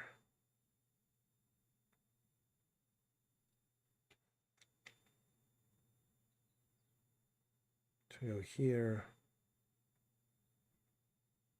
here. This is really close to that cut line, so I need to move that in.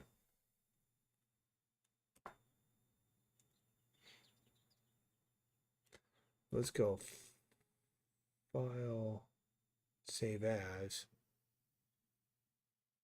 and page 14.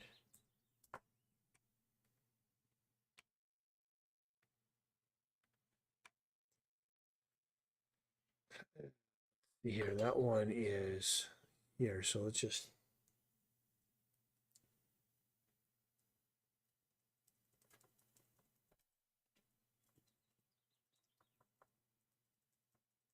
pull it in.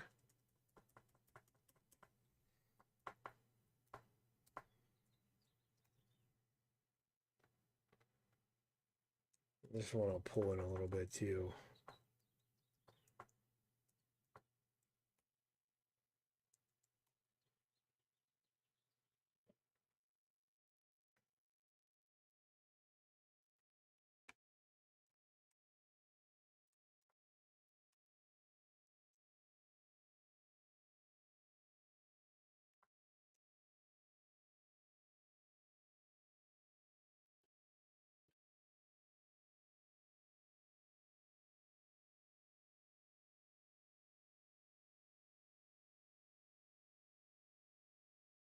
Look at all this stuff.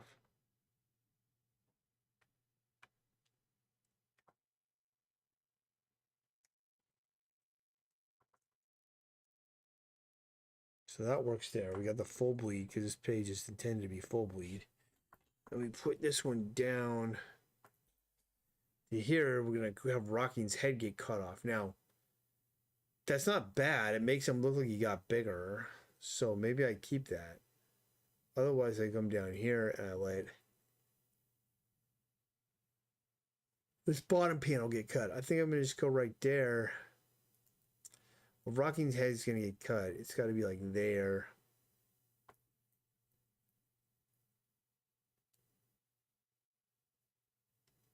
Go with that.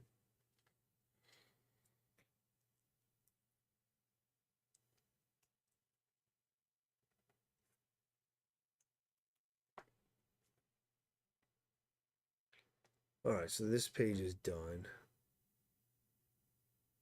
Need it open still. Close this one. Yes, we'll save that. All right, one more page left to format, and we are done for this part of the day. 3 hours, 35 minutes. I'm going. I'm feeling the fatigue.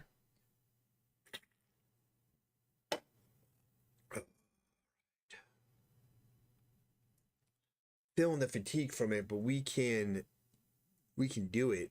We can do this. Okay, luckily there's no dialogue, so it's just going to be a matter of making this look good. Really, all I'm going to do is my adjustment to the main characters. Let's Command G that. Whoops, it's wrong layer. Let's go here. Oh no. Oh.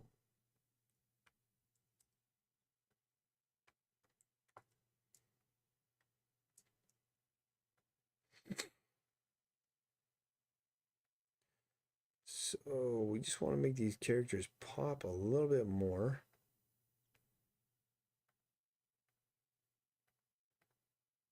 Against this background.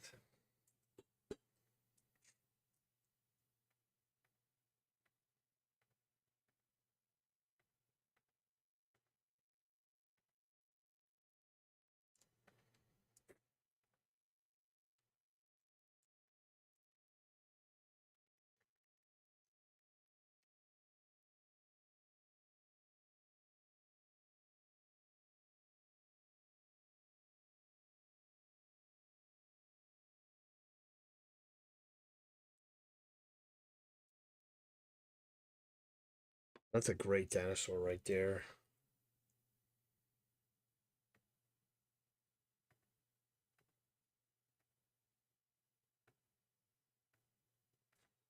I spent a lot of time coloring these pages. There's not a lot of texture on them. I'm not going to add texture to them. Not like my other pages, my jungle pages, which are loaded with texture. It's fine. They don't have to have texture. Not everything has to.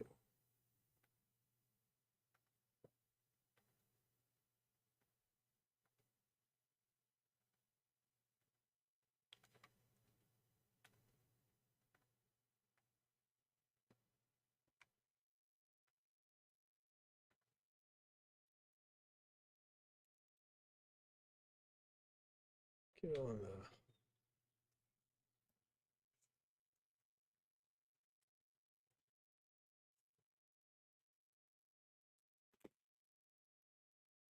All right, so now what we're going to do is just knock this off of here.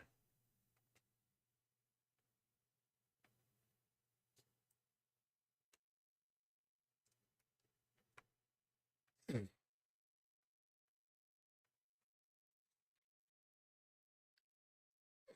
right, let's adjust this down.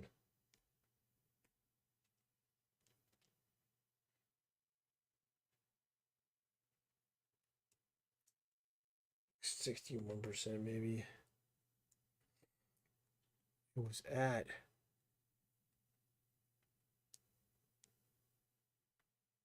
75, 70 about there.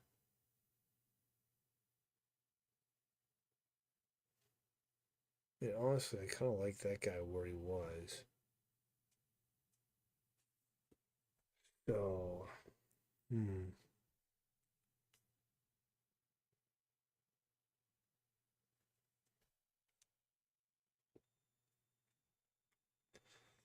These ones, though.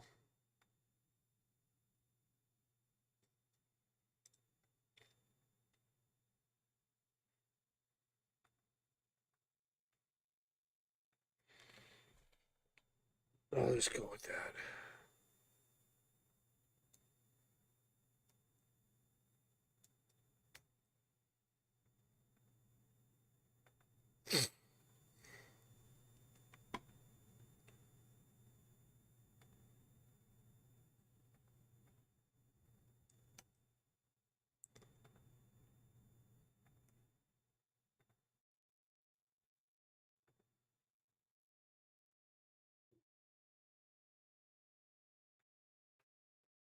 Oh, let's see, this is 15.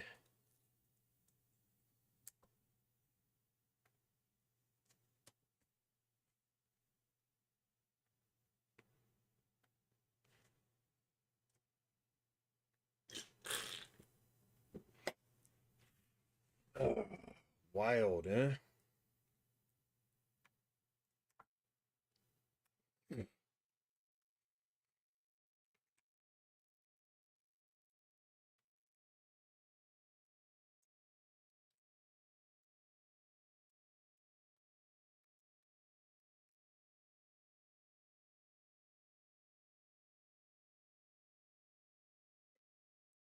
Get this as small as we can.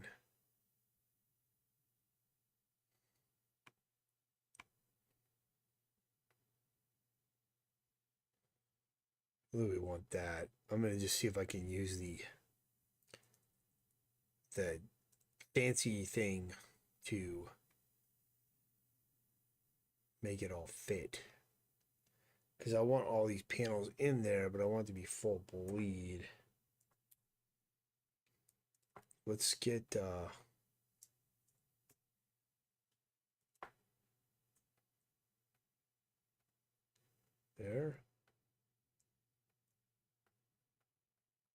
There.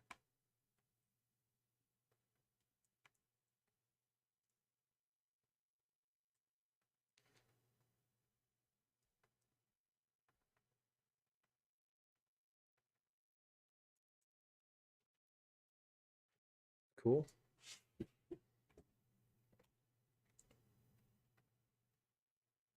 See if we can just get it to do whatever it's supposed to do here. I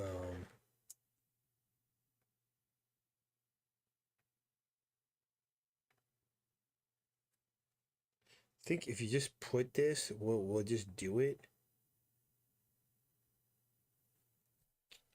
Like, what is it gonna do? Should just expand and fill that area, right?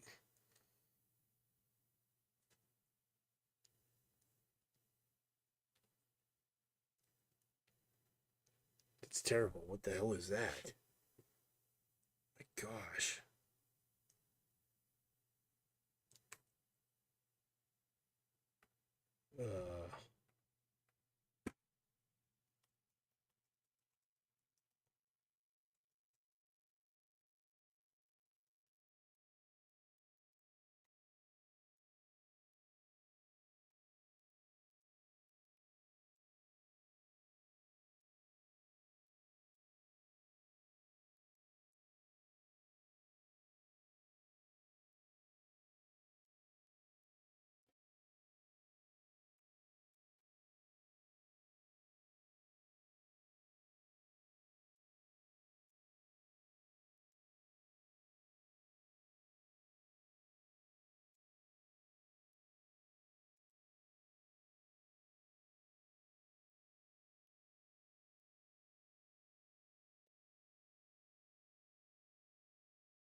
If this doesn't do it, I gotta manually do it.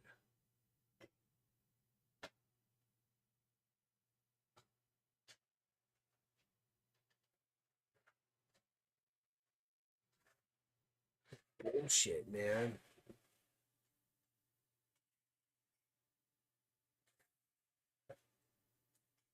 There's variations. What the hell, man? Don't you know what?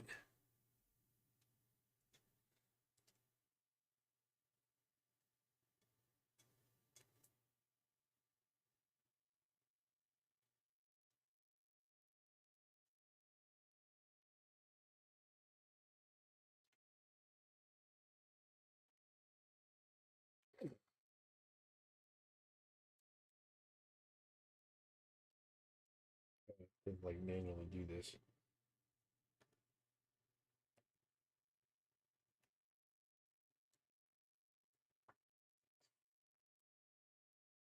That's freaking terrible. Wow.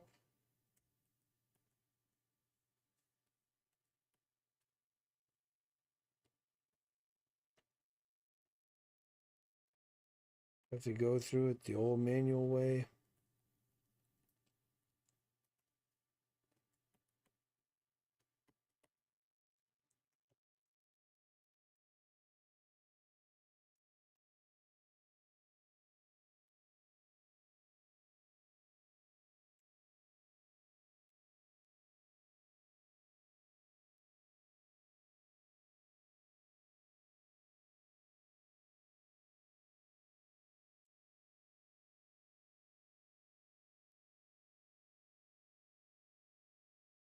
After all that,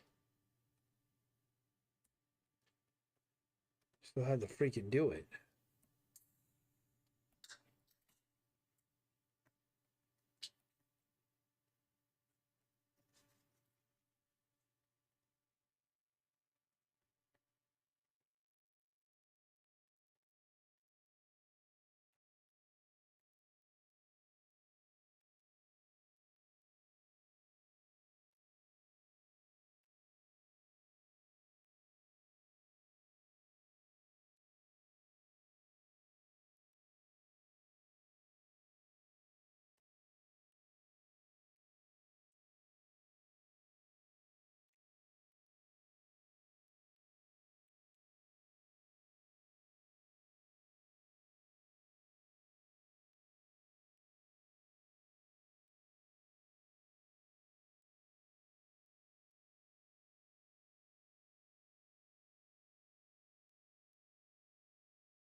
Oh, I'm getting sleepy.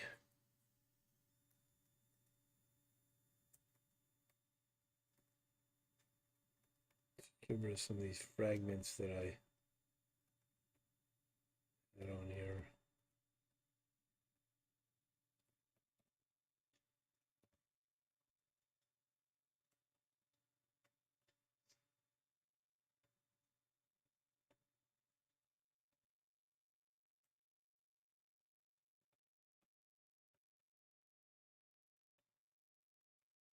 Oh, I tell you, I am tired. Tired. Gotta take a break. I need to eat some breakfast. Wake myself up and then I'll get back to it. I think that's it. I'm putting the pencils down like I got it.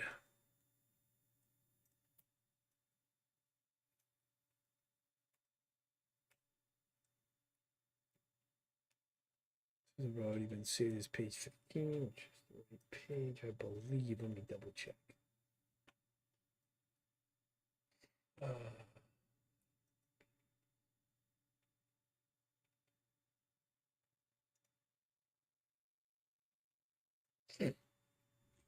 Coloring. Where's my coloring? Colors. 15. What is on 15?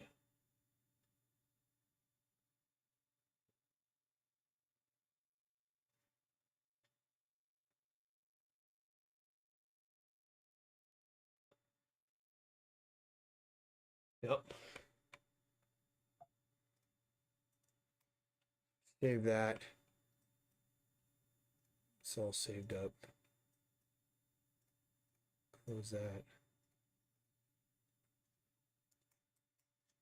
Save that one. Close it. I'm going to print that out and I'm going to print this out. All right. That's it. This stream is done. I am exhausted. Got to eat some breakfast. Get on with the day. Still a lot to do. Thanks for joining me. I'll be back tomorrow with another live stream. Until then, hope you have a great day.